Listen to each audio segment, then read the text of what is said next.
یا ایھا الناس، اے لوگو، قد اضلکم شہر عظیم، تم پر ایک عظمتوں والا مہینہ سایہ فگن ہو گیا ہے۔ ظل کہتے ہیں سایہ کو، اضلکم تم پر سایہ فگن ہو گیا ہے، ایک بہت عظمتوں والا مہینہ۔ اب دیکھیں یہ وہی ہے بات جو انگریزی کے محاورے میں ہے کہ coming events cast their shadows before, آنے والے واقعات کا ایک سایہ سا پہلے سے پڑ جاتا ہے۔ تو ابھی مہینہ شروع نہیں ہوا رمضان مبارک کا، لیکن وہ آیا چاہتا ہے، تو گویا کہ اس کا ایک سایہ پہلے آ گیا ہے، جس کو حضور فرما رہے ہیں کہ تم پر سایہ کر لیا ہے ایک ایسے مہینے میں کہ جو بہت عظمتوں والا ہے۔ شہر مبارک، وہ مہینہ بہت برکتوں والا ہے۔ شہر فیہ لیلۃ خیر من الف شہر، یہ وہ مہینہ ہے کہ جس میں ایک رات وہ بھی ہے کہ جو 1000 مہینوں سے افضل ہے۔ اور یہ ظاہر بات ہے قرآن مجید کی صورت ہے مکمل، انا انزلناہ فی لیلۃ القدر وما ادراک ما لیلۃ القدر لیلۃ القدر خیر من الف شہر، اس کی طرف اشارہ ہے۔ اب اس کے بعد جو جملہ ہے جعل اللہ صیامہ فریضۃ، اللہ نے اس مہینے کا روزہ رکھنا فرض قرار دے دیا۔ وہ قیام اللیل ہی، ایک تو قیام اللیل کے نسبت غور کیجیے، اور اس کی راتوں کے دوران کھڑے رہنے کو تطوعاً آزاد مرضی پر چھوڑ دیا ہے۔ تو گویا کہ اس رمضان مبارک کے 2 پروگرام ہیں، ایک پروگرام دن سے متعلق ہے وہ ہے روزہ، اور ایک قیام رات سے متعلق ہے اور وہ ہے قیام اللیل۔ دن کا پروگرام فرض، رات کا پروگرام فرض نہیں ہے، لیکن ایک طرح کی تشویق اور ترغیب، اس کے لیے جو ہے تحریص یہ موجود ہے۔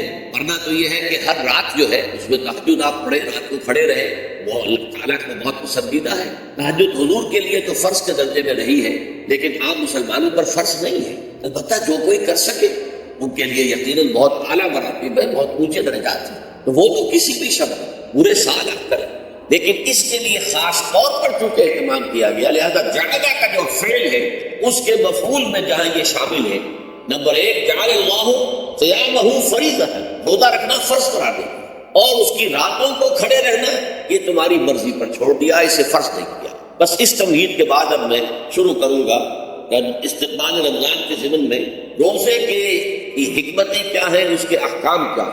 نمبر 1 شریعت محمدی میں روزے کی تدریجی فرضیت، یہ جو تمہیدی مضمون ہے اس ضمن میں وہ بہت اہم ہے۔ پہلی بات یہ جان لیجیے کہ اہل عرب جو ہے، قریش بھی، اہل مکہ اور قریش کے تابع بقیہ تمام بنی اسماعیل بھی، اور ان کے تابع جو بھی عرب میں دوسرے قبیلوں کے لوگ تھے کہ جو عربی تھے اور مشرک تھے، وہ سب اس کے اندر مراد ہیں۔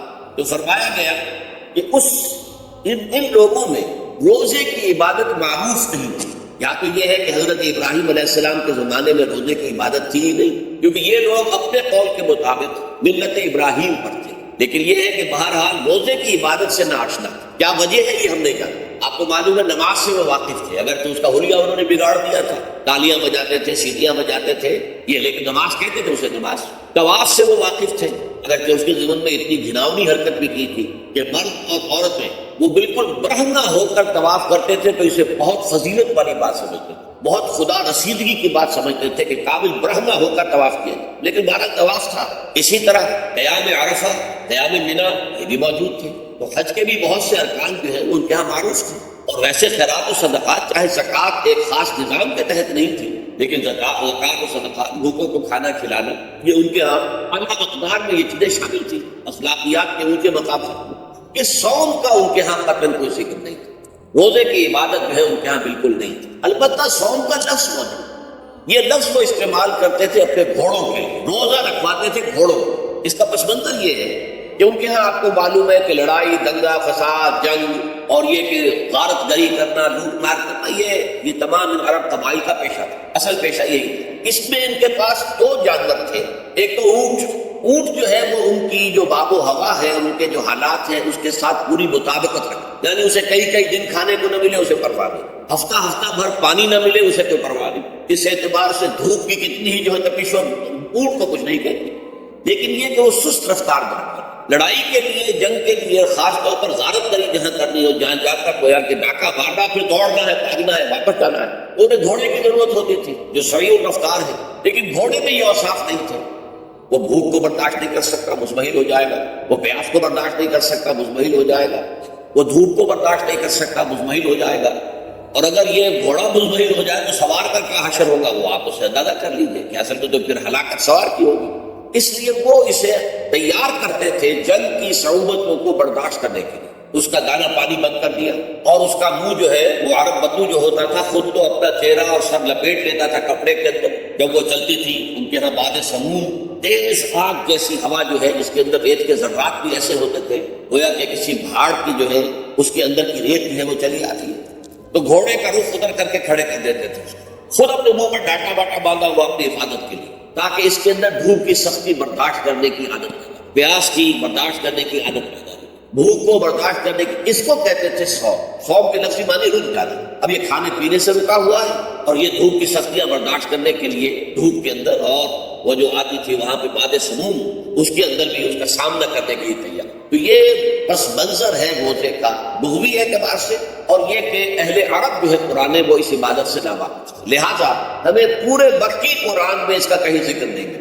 البتہ مدینے میں جب حضور تشریف لائے اور صحابہ کرام ہجرت کے بعد، تو یہاں آپ نے دیکھا کہ یہودی جو ہے وہ روزہ رکھتے ہیں یوم عاشورہ کا 10 محرم کا، تو حضور نے دریافت کیا کہ یہ تم 10 محرم کو روزہ کیوں رکھتے ہو؟ تو انہوں نے کہا کہ یہ دن ہماری نجات کا دن ہے، 10 محرم کو اللہ تعالیٰ نے فرعون کو غرق کیا تھا اور ہمیں نجات دی تھی اس کے ظلم و ستم سے، تو شکرانے کے طور پر ہم روزہ رکھتے ہیں۔ تو حضور نے فرمایا کہ موسیٰ کے تو پھر ہم تم سے زیادہ حقدار ہیں، موسیٰ کو مانتے ہیں علیہ الصلوۃ والسلام، ان کی عزت کرتے ہیں، قدر کرتے ہیں، تو ہم بھی روزہ رکھیں گے۔ تو آپ نے صحابہ کو حکم دیا کہ عاشورہ کا روزہ رکھا۔ پھر کچھ عرصے کے بعد اللہ تعالیٰ کی طرف سے حکم آ گیا، اور یہ حکم جو ہے اس رکوع کی پہلی آیت کے اندر ہے، یا ایھا الذین آمنوا کتب علیکم الصیام کما کتب علی الذین من قبلکم لعلکم تتقون۔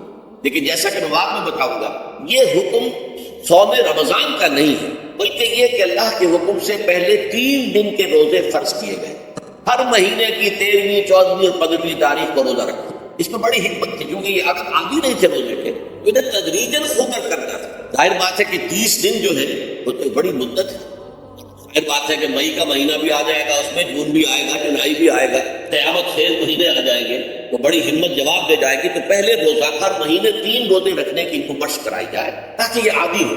یہ 3 روزے اگر مئی میں بھی آ گئے، جون میں بھی آ گئے، تب بھی ٹھیک ہے، اس کو انسان 3 دن کی تو مشقت برداشت کر سکتا، تو پہلے یہ کیا گیا۔ لیکن اس کے ضمن میں یہ حکم دے دیا گیا، اس کو کہتے ہیں وجوب علی التخییر، یہ اختیار دے دیا گیا کہ یہ 3 روزے تم پر واجب کیے جا رہے ہیں، لیکن یہ کہ اگر تم یہ روزے نہ رکھو تو تم فدیہ دے سکتے ہو، 1 مسکین کو کھانا کھلانا صبح و شام، یہ ہے وجوب علی التخییر۔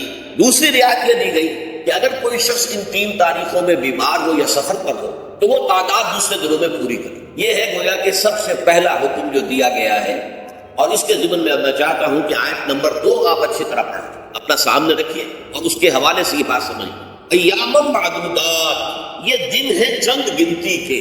مجھے حیرت ہوتی ہے کہ جدید جو مفسرین ہیں جنہوں نے اردو میں ترجمے کیے ہیں، تفسیریں کی ہیں، ان سب کے نگاہوں سے یہ بات اوجھل رہی کہ یہ در حقیقت رمضان کے روزے کا ذکر نہیں ہے، بلکہ اس ابتدائی حکم سے متعلق ہے کہ جو ہر مہینے میں 3 دن کے روزے رکھنے کا حضور نے دیا تھا۔ لیکن یہ کہ میرا اپنا ذاتی واقعہ یہ ہے زندگی کا، یہ اہم واقعات میں سے ہے۔ میں جب میڈیکل کالج میں پڑھتا تھا، سمجھیے 19-20 سال کی میری عمر، اس وقت بھی مجھے یہ احساس ہوا تھا کہ یہ جو 2 آیات آئی ہیں یہاں ایک دوسرے کے تقابل میں، یہ بیک وقت نازل نہیں ہو سکتی، ان میں وقفہ ہو، اور یقیناً پہلا حکم کسی اور پس منظر میں ہے، دوسرا حکم جو بعد میں ہم دیکھیں گے وہ کسی اور پس منظر میں۔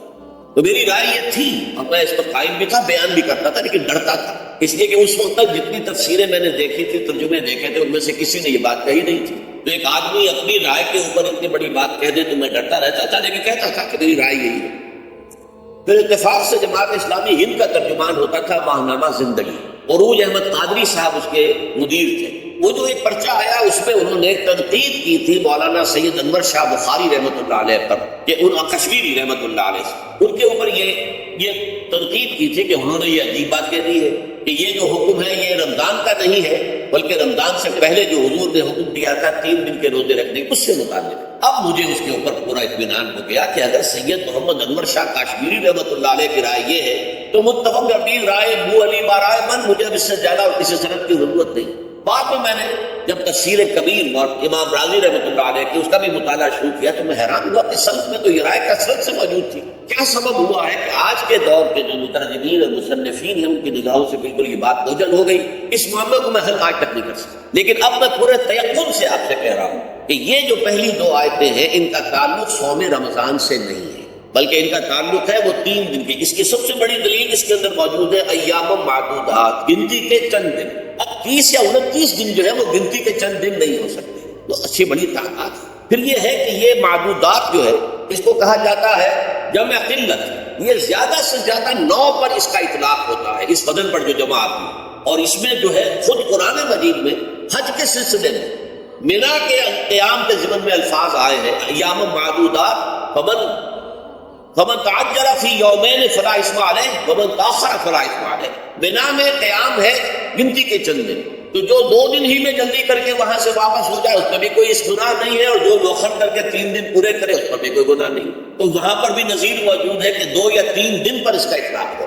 تو یہاں پر ایام معدودات سے جو لازماً یہ مراد ہے کہ یہ 3 دن جو ہے ہر مہینے میں 13ویں 14ویں 15ویں در حقیقت اس روزے سے متعلق یہ آیت آتی. اور یہ بھی نوٹ کر لیجئے کہ رمضان کے روزے کی فرضیت کے بعد بھی حضور کا معمول اور آپ کے صحابہ کا، اور جو بھی ہمارے ہاں اتباع کرتے ہیں حضور صلی اللہ علیہ وسلم کا نوافل میں بھی ان کا یہ معمول ہے. ہر مہینے میں یہ 3 روزے حضور بعد میں رکھتے تھے اور آپ کے بہت سے صحابہ رکھتے تھے، اور آج بھی ہمارے ہاں بہت سے لوگ جو دیندار ہیں اور ان کے اندر یہ جذبہ ہے اتباع سنت کا وہ کرتے ہیں. 13ویں 14ویں 15ویں تاریخوں کا ان کو ایام 20 کہتے ہیں. اس کی راتیں روشن ہوتی ہیں، 13ویں رات 14ویں رات 15ویں رات. چاند جو ہے اس کے اندر آپ کو معلوم ہوتا ہے 14ویں کو تو مکمل ہوتا ہی ہے، 13ویں اور 15ویں کا بھی تقریباً مکمل ہے. تو ایام 20 کے روزے جو ہے بعد میں بھی برقرار رہے ہیں، لیکن نفلاً. فرض اس کے بعد جو ہے وہ رمضان کے روزے ہو گئے. ایام معدودات یہ دن ہے گنتی کے. فمن کان منکم مریض علی سفر فعدۃ من ایام اخر. تو جو کوئی بھی تم میں سے ہو بیمار یا سفر پر تو وہ تعداد پوری کر لے دوسرے دن. گویا کہ اب اگلی کا ایک تو یہ رعایت ہوگی. دوسری رعایت قال الذین یطیقونہ فدیۃ طعام مسکین. اور ان لوگوں کے ذمے کے جو اس کی طاقت رکھتے ہوں، یعنی مریض بھی نہیں ہے، صحت مند ہے، روزہ رکھ سکتے ہیں. سفر بھی نہیں ہے، سفر پر نہیں ہے، مقیم ہے، روزہ رکھ سکتے ہیں. پھر بھی نہ رکھے تو ان کے لیے بھی ایک اختیار. اسی لیے میں نے لفظ استعمال کیا تھا وجوب الگ تخییر. واجب تو ہے لیکن اس میں ایک اختیار دے دیا گیا. وہ اختیار کیا ہے؟ فدیۃ طعام مسکین. تو پھر یہ ہے کہ ایک مسکین کو کھانا کھلا دینا. فدیہ کہتے ہیں کسی چیز کا بدل ہو جائے، جیسے کہ جنگی مجرم ہے اس کا فدیہ ہے، گویا کہ اس کو دے کر وہ پھر آزاد ہو جائے گا. فدیہ اس کو کہتے ہیں. فدیۃ طعام مسکین. لیکن یہ ہے کہ فمن تطوع خیرا فهو خیر له. اور جو نیکی سے خیر کرنا چاہے مزید تو وہ اس کے لیے بہتر ہے. ایک کے بجائے 2 کو کھلائے، 3 کو کھلائے، 4 کو کھلائے، 10 کو کھلائے، تو یہ تو ترغیب ہے. لیکن کم سے کم ایک مسکین کو کھانا کھلانا 2 وقت کا. وَأَن تَصُومُوا خَيْرٌ لَكُمْ. اب دیکھیے یہ لفظ بول رہے ہیں اگر تم روزہ رکھو تو یہ تمہارے حق میں بہتر ہے. یعنی اگرچہ اختیار تمہیں دے دیا، اختیار یہ ہے کہ روزہ رکھو، اگر نہ رکھو تو فدیہ دے دو ایک مسکین کا کھانا. لیکن اگر تم روزہ رکھو ان کنتم تعلمون، اگر حقیقت میں تم علم رکھتے ہو کہ روزے کے اندر کیا کیا برکات ہیں تو تمہیں روزہ لازماً رکھنا چاہیے. تشویق اور ترغیب موجود ہے لیکن یہ کہ اس کی فرضیت یا وجوب نہیں. یہ تھا ابتدائی حکم روزے کی صفت. اب اس کے بعد اگلی آیت جو ہے اس کے بھی پہلے حصے کو مت پڑھیے. شہر رمضان الذی انزل فیہ القرآن، اس کے بارے میں تو بعد میں گفتگو ہوگی. بینات من الہدی والفرقان. لیکن اگلا جملہ فمن شہد منکم الشہر فلیصم. اب یہ رمضان کے روزے کی فرضیت کا حکم ہے. رمضان کا مہینہ وہ ہے جس میں قرآن نازل کیا گیا. اس کے بارے میں جیسا کہ میں نے عرض کیا پھر بعد میں عرض کروں. لیکن جو شخص بھی تم میں سے موجود ہو اس مہینے میں، اپنے گھر میں موجود ہے، اپنے شہر میں موجود ہے، سفر پر نہیں ہے، یا یہ ہے کہ جو شخص بھی اس مہینے کو پائے، اس کی زندگی میں یہ مہینہ آ جائے، یہ برکتوں کا ایک موقع اسے مزید حاصل ہو جائے. فلیصم، یہ امر کا صیغہ، یہ وجوب ہے مطلقاً. اب اس میں جو 2 رعایتیں پہلے دی گئی تھی ان میں سے ایک کو برقرار رکھا. ومن کان مریضا او علی سفر فعدۃ من ایام اخر. یہی وہ الفاظ ہیں جن کی بنا پر میرا گمان اس وقت بھی یہ تھا کہ یہ 2 بیک وقت نازل نہیں ہو سکتی. آیا یہ جو تکرار ہے بے معنی تکرار ہو جائے گی پھر اگر ایک ہی وقت میں نازل ہو رہی ہے. قرآن مجید کی فصاحت اور بلاغت سے یہ چیز بعید ہے کہ وہاں پر اس طرح کی تکرار بلا سبب ہو رہی ہے. قرآن میں اور بہت سی آیات ہیں جن میں کہ آپ کو معلوم ہے کہ پورا رکوع ہے سورہ مزمل کا، اس میں قیام اللیل کا حکم ہے. پھر اسی کے آخر میں وہ آیت شامل کر دی گئی ہے جو کم سے کم 1 سال بعد نازل ہوئی، جس میں کہ رات کے قیام کا وجوب ختم کر دیا گیا. اور صرف یہ کہ جتنا بھی تم سے ممکن ہو سکا کرو. ضروری نہیں ہے کہ تہائی شب ہو، آدھی ہو، 2 تہائی ہو، جتنا بھی ممکن ہو قرآن پڑھا کرو رات کو. گویا کہ وہ فرضیت جو تھی قیام اللیل کی وہ ختم ہو گئی. اس حوالے سے وہ جو ناسخ ہے، منسوخ کرنے والی آیت بھی اس کے ساتھ ہی رکھ دی گئی تاکہ جو اصل حکم تھا وہ بھی برقرار سامنے رہے اور جس نے آ کر اسے منسوخ کیا وہ بھی برقرار رہے اور سامنے رہے. اسی طرح یہاں پر بھی یہ حکم آیا کتنے عرصے کے بعد آیا یہ مجھے معلوم ہے. لیکن یہ کچھ عرصے کے بعد آیا ہے. جب رمضان کا مہینہ وہ ہے کہ جس میں قرآن نازل کیا گیا. اب جو شخص بھی اس مہینے کو پائے اس پر لازم ہے کہ اس کے روزے رکھے. من کان مریضا او علی سفر، جو شخص ہو مریض بیمار ہو یا سفر پر ہو، فعدۃ من ایام اخر، تو وہ تعداد پوری کر لے دوسرے دنوں میں. یرید اللہ بکم الیسر ولا یرید بکم العسر، اللہ تمہارے ساتھ آسانی چاہتا ہے، سختی نہیں چاہتا. یہ اصل میں کیوں کہا ہے اس کی وجہ سمجھ لیجئے. آج بھی آپ کو اپنے ہاں ایسے لوگ مل جائیں گے جن کا تقویٰ کا تصور اتنا غلط ہو گیا ہے کہ 104 درجے کا بخار ہے، روزہ چھوڑنے کو تیار نہیں. بھلے آدمیوں، اللہ نے تمہیں ایک رخصت دی ہوئی ہے تو خام خواہ اپنے اوپر یہ شدت کیوں لے رہے؟ لیکن لیتے روزہ چھوڑنے کو تیار، روزہ قضا نہیں، سفر پر جا رہے ہیں اور روزہ قضا کرنے کو تیار نہیں. ایک موقع پر ایک غزوے کے دوران ایسا ہوا کہ کچھ لوگوں نے سفر روزہ رکھا ہوا تھا، لیکن وہ اتنے یوں سمجھیے مطمئن ہو گئے کہ جب پڑاؤ پر پہنچے تو جن کا روزہ نہیں تھا انہوں نے تو بڑی چاق و چوبند طریقے سے خیمے نصب کیے، سارا بندوبست کیا، اور یہ جا کر بے سود ہو کر بے ہوش ہو کر گر پڑے. حضور نے فرمایا ان کو دیکھ کر، لیس من البر الصیام فی السفر، سفر میں روزہ رکھنا یہ کوئی نیکی کا کام نہیں. یہ نیکی کا غلط تصور ہے کہ تم نے اپنے اختیار کر لیا. یہ تمہارے اندر تشدد پسندی پیدا ہو رہی ہے. دین کے احکام میں جو مقصد ہے وہ کیا ہے؟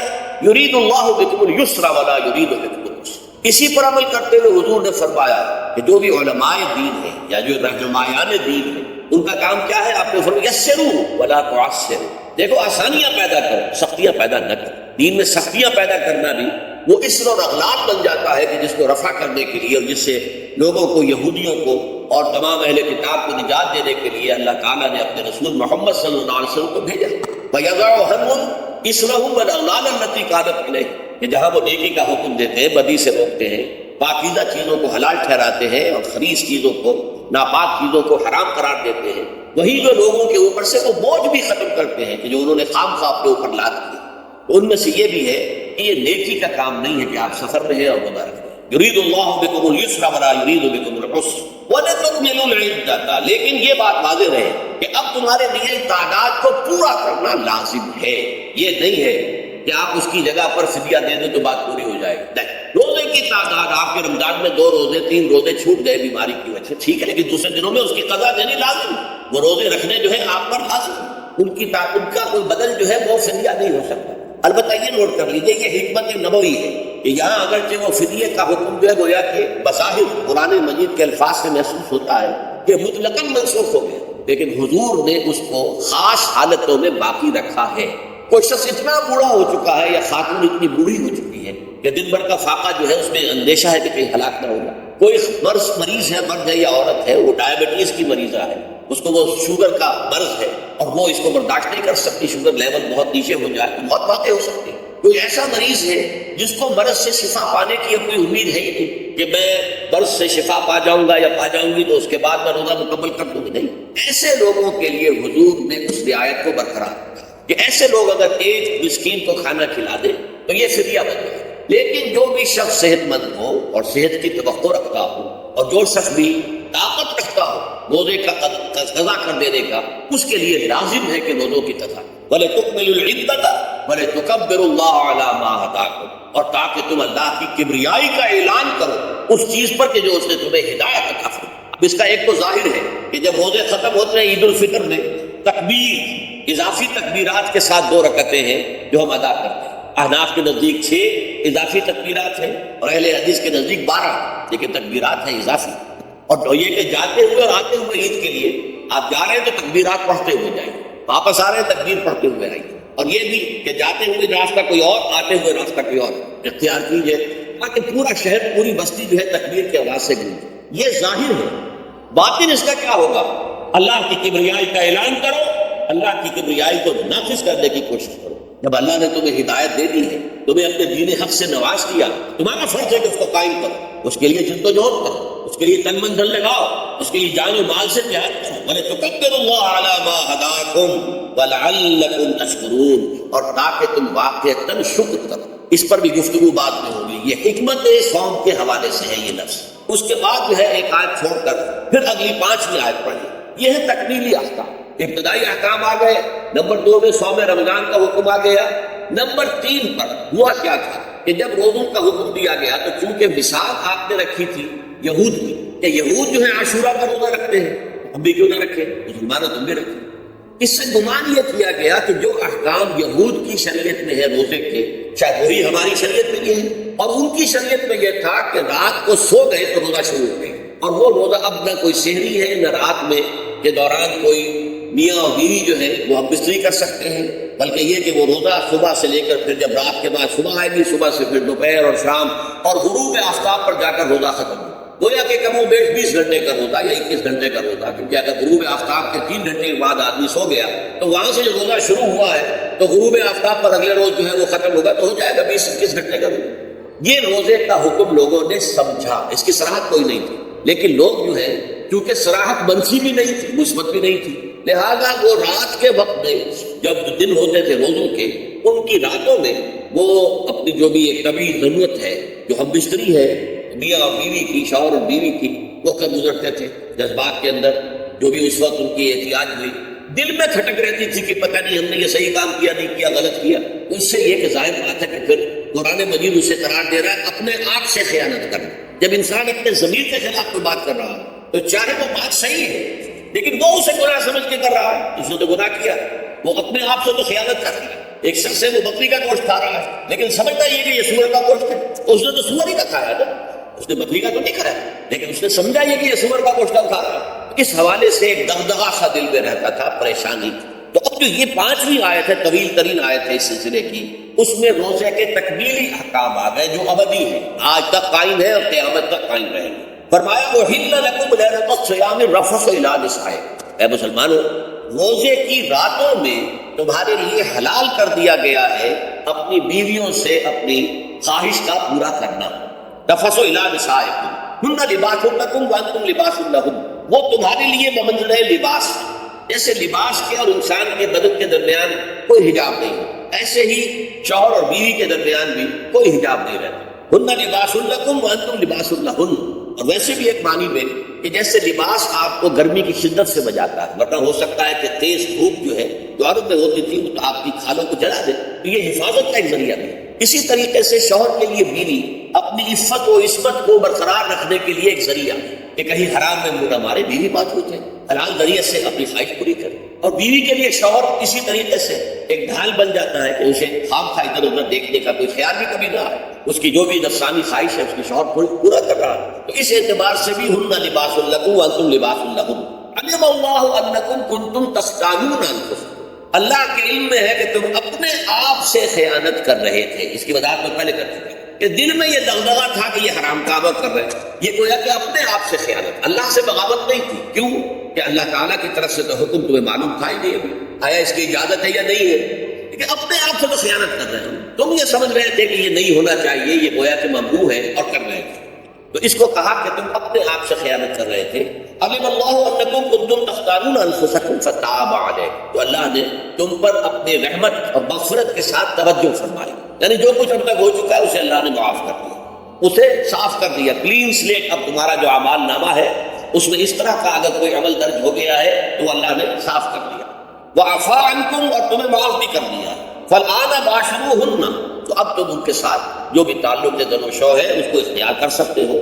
فالآن باشروہن وابتغوا ما کتب اللہ لکم، اور حاصل کرو وہ کچھ جو کچھ اللہ نے تمہارے لیے لکھ دیا۔ یہ تعلق زن و شو سے دو چیزیں ہیں کہ جو مقصود ہے، ایک تو سب جانتے ہیں اولاد، ہر انسان کی خواہش ہوتی ہے کہ میری نسل کا تسلسل باقی رہے، لیکن نمبر دو ایک شے اور ہے، قرآن مجید میں بیان کیا گیا، بولے تسکنوا الیہا، اس میں ایک سکون ہے، اس میں جو بھی ہے، جو بھی عمل ہے مباشرت کا، اس میں ایک اعصابی طور پر سکون کی کیفیت انسان کو حاصل ہے، تو یہ بھی مطلوب و مقصود۔ وما کتب اللہ لکم، تمہارے لیے اللہ نے اس میں ایک تو اولاد کا معاملہ رکھ دیا ہے اور ایک تمہارے لیے سکون، لتسکنوا الیہا، تاکہ تم ان کی طرف توجہ کر کے سکون حاصل کرو۔ فالآن باشروہن وابتغوا ما کتب اللہ لکم وَكُلُوا وَاشْرَبُوا، اب سحری کا حکم آ گیا، وَكُلُوا وَاشْرَبُوا حَتَّىٰ يَتَبَيَّنَ لَكُمُ الْخَيْطُ الْأَبْيَضُ مِنَ الْخَيْطِ الْأَسْوَدِ مِنَ الْفَجْرِ، اور کھاتے رہو اور پیتے رہو یہاں تک کہ تمہارے لیے فجر کے وقت کے اعتبار سے سفید ڈوری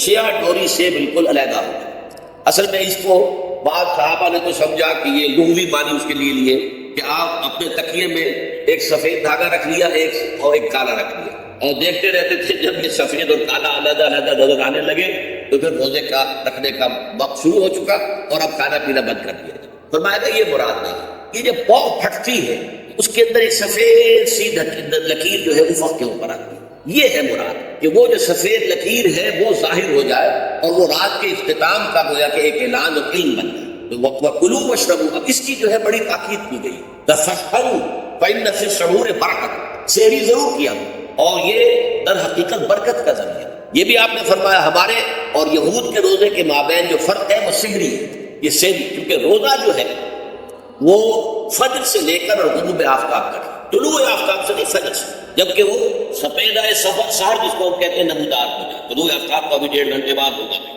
لیکن اس وقت جو ہے روزہ شروع، غروب آفتاب کا ختم۔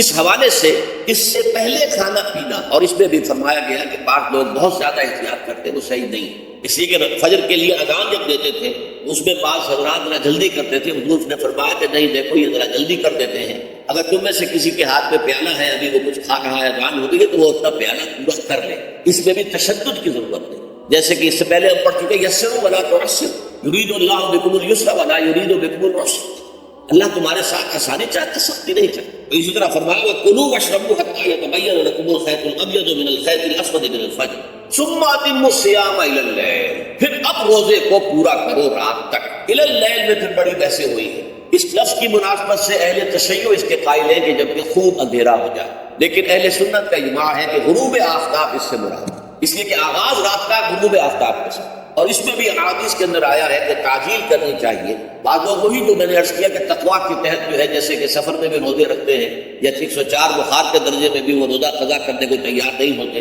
ایسے ہی وہ تاخیر کرتے ہیں اپنے تقوی کے حساب سے، کہیں ایسا نہ ہو کہ غلطی نہ ہو جائے، کہیں یہ نہ ہو جائے، کہیں وہ نہ ہو جائے، تو پھر اس کے اندر وہ افطار میں، تو آپ نے فرمایا کہ ایک قوم جو ہے اسی وقت صحیح رہے گی جبکہ وہ افطار میں اجلت سے کام، یعنی سحری کے اندر بہت زیادہ جلدی کرنے کی ضرورت نہیں، اگر آزاد ہو رہی ہے اس کے دوران بھی اگر کچھ کھا پی رہے ہو تو کھا پی مکمل۔ اسی طریقے سے افطار کے اندر جو ہے وہ تاخیر کرنے کی ضرورت نہیں، سورج کے غروب کے ساتھ افطار کرنا۔ فلا تباشروهن وانتم عاکفون فی المساجد، ہاں اپنی بیویوں سے تم مباشرت نہ کرو، تعلق ذل و شوق قائم نہ کرو جبکہ تم مسجدوں کے اندر معتکف، یہ اعتکاف کا ذکر ہو رمضان کے آخری عشرے میں، یہ اعتکاف جو مصنون ہے کہ 21ویں شب سے شروع ہو جائے، یعنی 20واں روزہ ختم ہوا اس کے ساتھ یہ اعتکاف شروع ہو گیا، اور پھر اعتکاف مصنون جو ہے وہ جب تک کہ چاند نظر نہ آ جائے شوال کا، عید کا، اس وقت تک یہ اعتکاف جاری رہے۔ یہ ہے مصنون اعتکاف، اس کی کیا حکمت ہے وہ میں بعد میں عرض کروں، تو یہ حکمت جو ہے اس کے حوالے سے گفتگو بعد میں ہو جائے گی، لیکن یہاں یہ بتا دیا گیا کہ یہ جو رمضان کی 20 راتوں میں اجازت دی گئی ہے اپنی بیویوں کے ساتھ ہم بستری کی، وہ اس معتکف کے لیے نہیں، جو مسجد میں معتکف ہے تو ہاں اس کی اہلیہ آ سکتی ہے وہاں ملاقات کے لیے، کسی مشورہ کو کرنا ہے بہت ضروری ہے، ملاقات ہو سکتی ہے، لیکن یہ کہ مباشرت نہیں ہو سکتی، وہ تباشروهن وانتم عاکفون فی المساجد تلک حدود اللہ، یہ اللہ کی حدود ہے، شریعت اسلامی کی یہ حدود ہے، فلا تقربوها، تو ان کے قریب تک مت جاؤ۔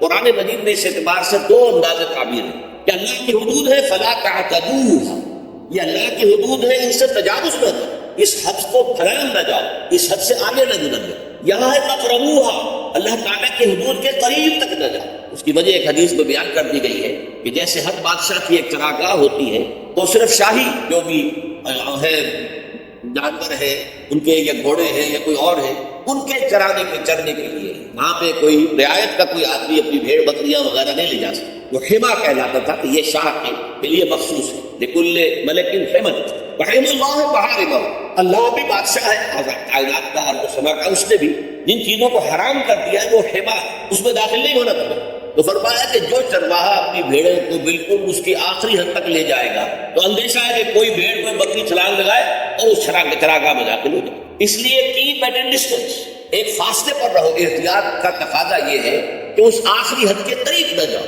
فلا تقربوها، اس کے قریب نہ جاؤ۔ ان حدود کی تو سختی کے ساتھ پابندی کرنی ہے، ان کے لیے یہ ہے کہ ان کو نہ صرف یہ کہ ان سے تجاوز نہیں کرنا بلکہ ان سے ذرا کچھ فاصلے ہی پر اپنے آپ کو رکھنا ہے۔ کذالک یبین اللہ آیاتہ للناس، اسی طریقے سے اللہ تعالیٰ واضح کرتا ہے اپنی آیات کو لوگوں کے لیے، وَلَعَلَّهُمْ يَتَّقُونَ، اور تاکہ وہ پھر تقویٰ کریں، بچے۔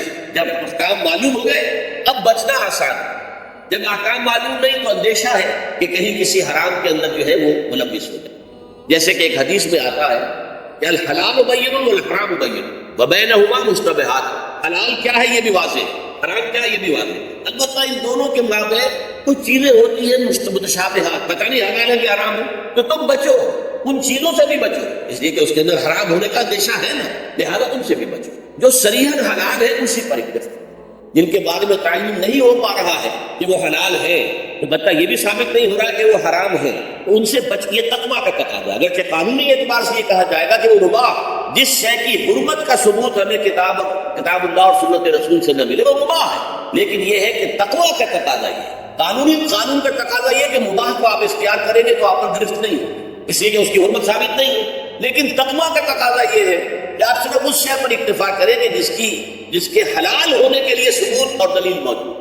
تو یہ ہے کہ تلک حدود اللہ فلا تقربوها کذالک یبین اللہ لکم للناس آیاتہ للناس لعلہم یتقون۔ یہ احکام ہے تکمیلی روزے کے، جس کے ضمن میں نے کچھ احادیث نبویہ کے حوالے سے بھی ان کی مزید وضاحت کر دی۔ اب یہ تیسری بات، روزے کا اصل حاصل کیا ہے؟ اب پہلی آیت پر ہمیں توجہ دینی ہوگی، یا ایھا الذین آمنوا کتب علیکم الصیام، اہل ایمان تم پر روزہ فرض کیا گیا، لکھ دیا گیا، طے کر دیا گیا۔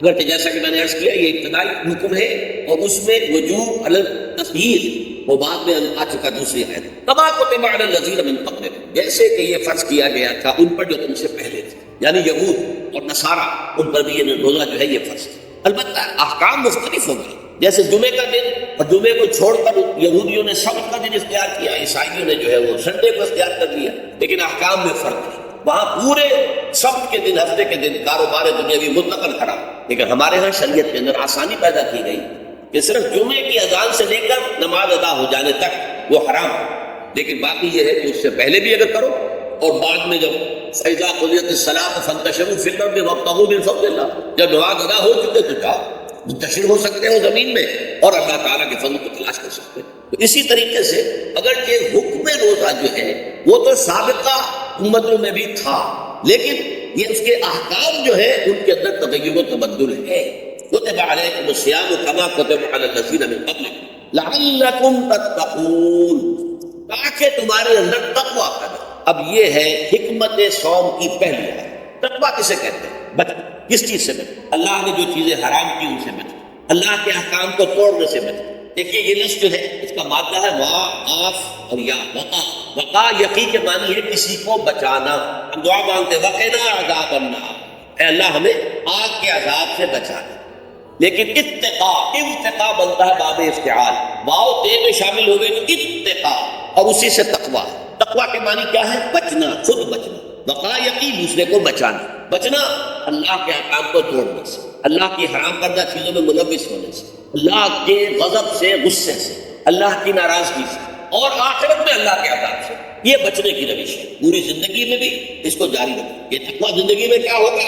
اللہ کے احکام کو توڑنے سے بچنا، اللہ کے حرام کردہ چیزوں میں ملوث ہو جانا، ان کا استعمال کھانے پینے سے متعلق ہو یا وہ شہوت سے متعلق ہو یا کسی اور چیز سے متعلق ہو، اس سے بچنا۔ اور یہ بچنا جو ہے آخرت میں نتیجہ خیز ہوگا، جہنم سے بچاؤ ہو جائے گا، آگ کے عذاب سے نجات ملے گا۔ اچھا روزے کا اس سے تعلق کیا ہے یہ سمجھ دیکھیے، ہمارے گناہوں کا سب سے بڑا سبب ہمارے نفسانی تقاضے۔ ہم ایک حیوان بھی ہیں اور حیوان سے بڑھ کر بھی کچھ ہے، وہ میں بات میں عرض کروں گا، لیکن حیوان تو ہے، جیسے ہر حیوان کو کچھ خوراک کی ضرورت ہے، ہمیں بھی ضرورت ہے۔ ہر حیوان کو بقائے نسل کا معاملہ جنسی ہے، وہ ہمارا بھی ہے۔ ہر حیوان کو کوئی نہ کوئی سر چھپانے کی جگہ چاہیے، کوئی گھونسلہ ہو، کوئی کھو ہو، کوئی بل ہو، کچھ بھی ہو چاہیے آخر۔ اسی طریقے سے ہمارے سارے تقاضے، حیوانات کو بھی آرام چاہیے، ہمیں بھی آرام چاہیے۔ یہ حیوانی تقاضے جو ہے جن کو ہم کہیں گے اینیمل انسٹنکٹس ہمارے وجود کے اندر ہیں، اور ان کا تقاضا ہمارے اندر سے ابھرتا ہے۔ اسی کو ایڈ اینڈ لیبیڈو کہا ہے، فرائڈ۔ جدید نفسیات کا بابا آدم جو ہے وہ فرائڈ، اس نے اسے ایڈ اور لب سے تعبیر کیا، اس سے اوپر سیلف کو لایا، اور اس کے بعد جو ہے وہ سپر ایگو ہے۔ تو یہ تین درجے اس نے متعین کیے ہیں، اور میں اس کی دقت نظر، ایکیوٹی آف آبزرویشن کا بہت قائل ہوں۔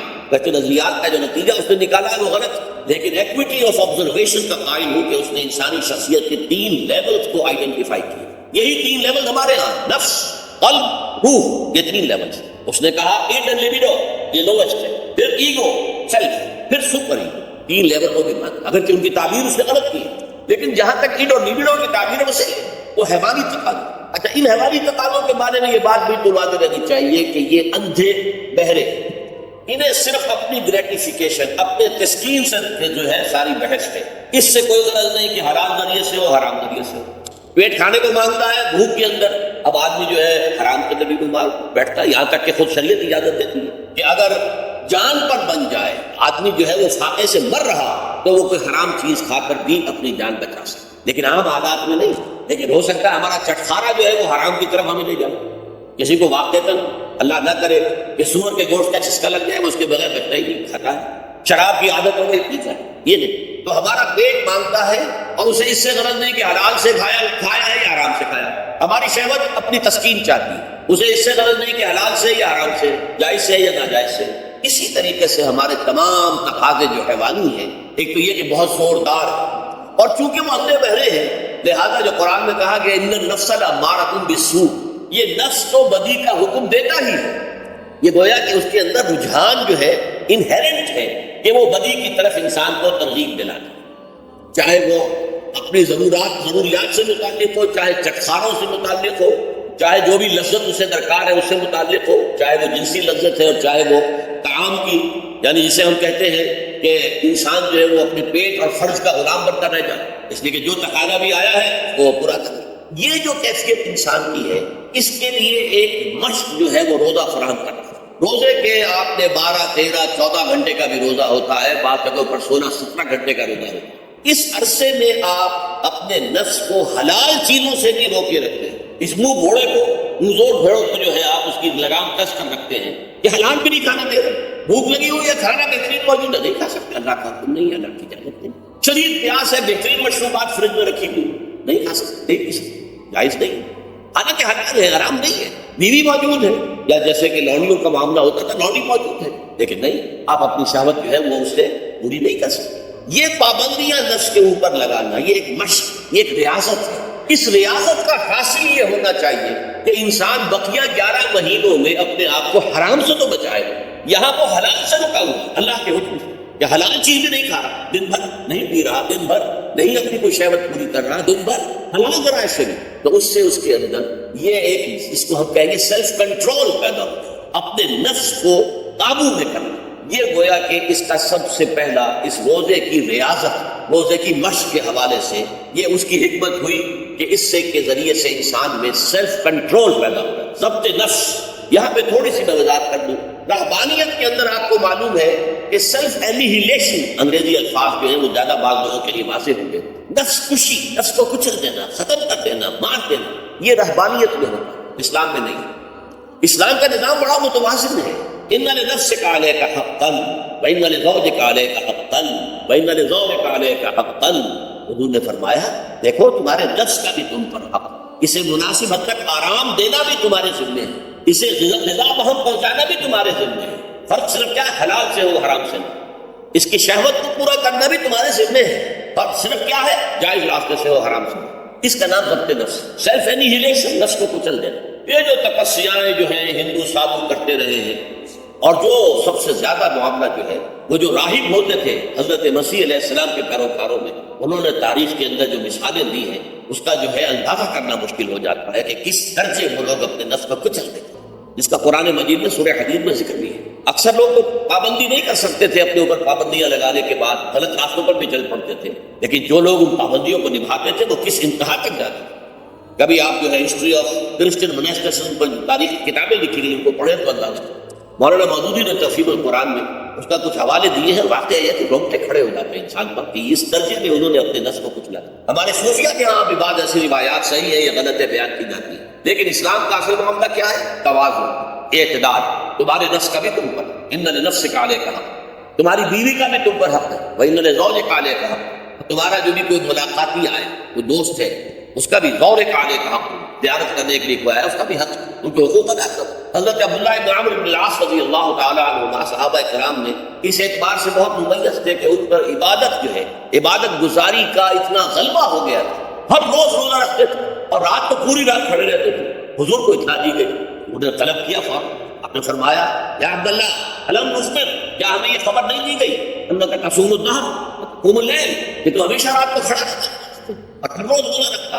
ظاہر بات ہے حضور کے حضور میں جھوٹ کیسے بولتے ہیں؟ سے بھی جھوٹ بولنے کا سوال نہیں ثابت لیے تو عرض کیا بلا یا رسول اللہ یہ تو صحیح ہے اور بلا لا تفعل فإن لنفسك عليك فإن لزوجك عليك فإن لزوجك عليك ارے نفس میں خدا رکھو بھی افطار بھی بہترین روزہ جو ہے حضرت داؤد علیہ السلام کا تھا، ایک دن روزہ رکھے تھے ایک دن افطار، لیکن یہ ہے کہ آپ ہفتے میں 2 دن روزے حضور کے ہیں، سوموار کو اور جمعرات، مہینے میں 3 روزے، یہ ہے اس میں گویا کہ سنت پر عمل بھی ہو جائے، لیکن یہ کہ ہمیشہ بلکہ یہاں تک کہا گیا ما صام من صامت دہر، جو ہمیشہ روزہ رکھتا ہے اسے وہ روزہ رکھے ہی نہیں، کیا مطلب؟ یہ تو اس نے اپنی ہیبٹس بدل لی ہے، ہیبٹس ہو گئی یہی ہے کہ سارا دن بھر نہیں کھانا، صبح کھانا شام کو کھانا، بس یہ تو اس نے اپنی ہیبٹ بدل لی ہے، روزہ ہیبٹ بن گیا ہے۔ ما صام من صامت دہر، جس نے ہمیشہ روزہ رکھا اسے تو روزہ رکھا ہی نہیں، اس لیے کہ روزہ تو در حقیقت اس شخص پر شاپ گزرتا ہے جس کو عادت ہے دن میں کھانا کھانے کی، اس کو دن کے اندر 3 کھانے کھانے کی عادت ہے، تبھی تو وہ شاپ گزرے گا۔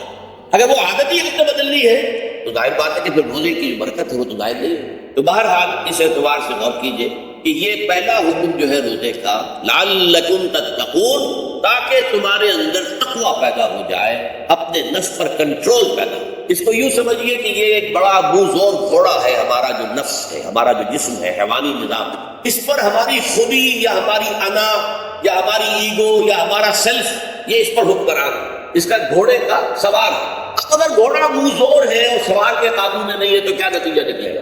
اب وہ گھوڑے کے اختیار میں ہے، سوار صاحب کی جان جو ہے وہ جا کر پٹک دے کہیں کسی کھائی میں گرائے، کسی اور جگہ گرائے، وہ تو گویا کہ اس کے رحم و کرم۔ ہاں اگر سوار تکڑا ہے اور سوار نے جو ہے گھوڑے کو قابو میں کیا، اس کی رانوں میں بھی جان ہے، دبایا ہوا گھوڑے کو اپنی رانوں کے درمیان، تو ظاہر بات ہے کہ اب یہ گھوڑا جو ہے بہت بڑی ایسٹ ہے اس کے۔ اب گھوڑا ادھر جائے گا جدھر سوار نہیں جانا چاہے، سوار اپنے مقصد اپنی منزل تک پہنچے گا گھوڑے کے ذریعے سے، اور اگر برس سے جیسا کہ میں عرض کر چکا ہوں تو وہ سوار جو ہے وہ گھوڑے کے رحم و کرم پر۔ یہی معاملہ ہے، ہماری خودی یا ہماری انا یا ہمارا ایگو، یہ در حقیقت یہ راکب ہے، اور ہمارا وجود حیوانی یہ برکت ہے، یہ گھوڑا۔ اگر ہم قابو یافتہ ہوں اپنے اس گھوڑے کے اوپر تو یہی جسم ہمارے لیے ایک بہت بڑا ایسٹ ہے۔ ہاتھوں سے نیکی کمائیں گے، پاؤں سے نیکی کمائیں گے، آنکھوں سے نیکی کمائیں گے، کانوں سے نیکی کمائیں گے، یہ ساری نیکیاں کمانے کا ذریعہ ہے۔ تلاوت قرآن سن رہے ہیں تو کانوں کی نیکی ہو رہی، قرآن دیکھ کر پڑھ رہے ہیں تو آنکھوں کی نیکی ہو رہی، یہ سارے ہمارے اقسام، ہمارے تمام اعضاء و جوارح نیکی کا ذریعہ ہے۔ لیکن اگر کہیں یہ ہمارا نفس ہمارا عقید اور لبیڈو ہم پر قابو پا لے تو پھر ہم اس کے رہنے کریں، پھر وہ جامع جس کھائی میں چاہے گا گرا دے گا۔ اس اعتبار سے روزہ مجرد ابھی روزے کی بات ہو رہی ہے، وہ روزہ خاص طور پر کہ جس کا حکم پہلے دیا گیا ایام معدودات، اس کے بارے میں اس کی حکمت، مجرد روزے کی حکمت کیا ہے؟ ضبط نفس۔ اسی ضبط نفس کا دوسرا نام تقویٰ۔ آپ اپنے نفس پر قابو یافتہ ہیں اور پھر اللہ کے سامنے جھک رہے ہیں، یہ ہوئی نا اصل میں۔ آپ اللہ کے سامنے تو جھک رہے ہیں، اے اللہ میں تیری بندگی کرتا ہوں اور کروں گا، نفس پر قابو ہے ہی نہیں، تو آپ کا یہ کہنا محمل ہو جائے گا، نفس کا تقاضا ابھرے گا اور آپ اس کے آگے ہاتھ جوڑ کر کھڑے ہو جائیں گے۔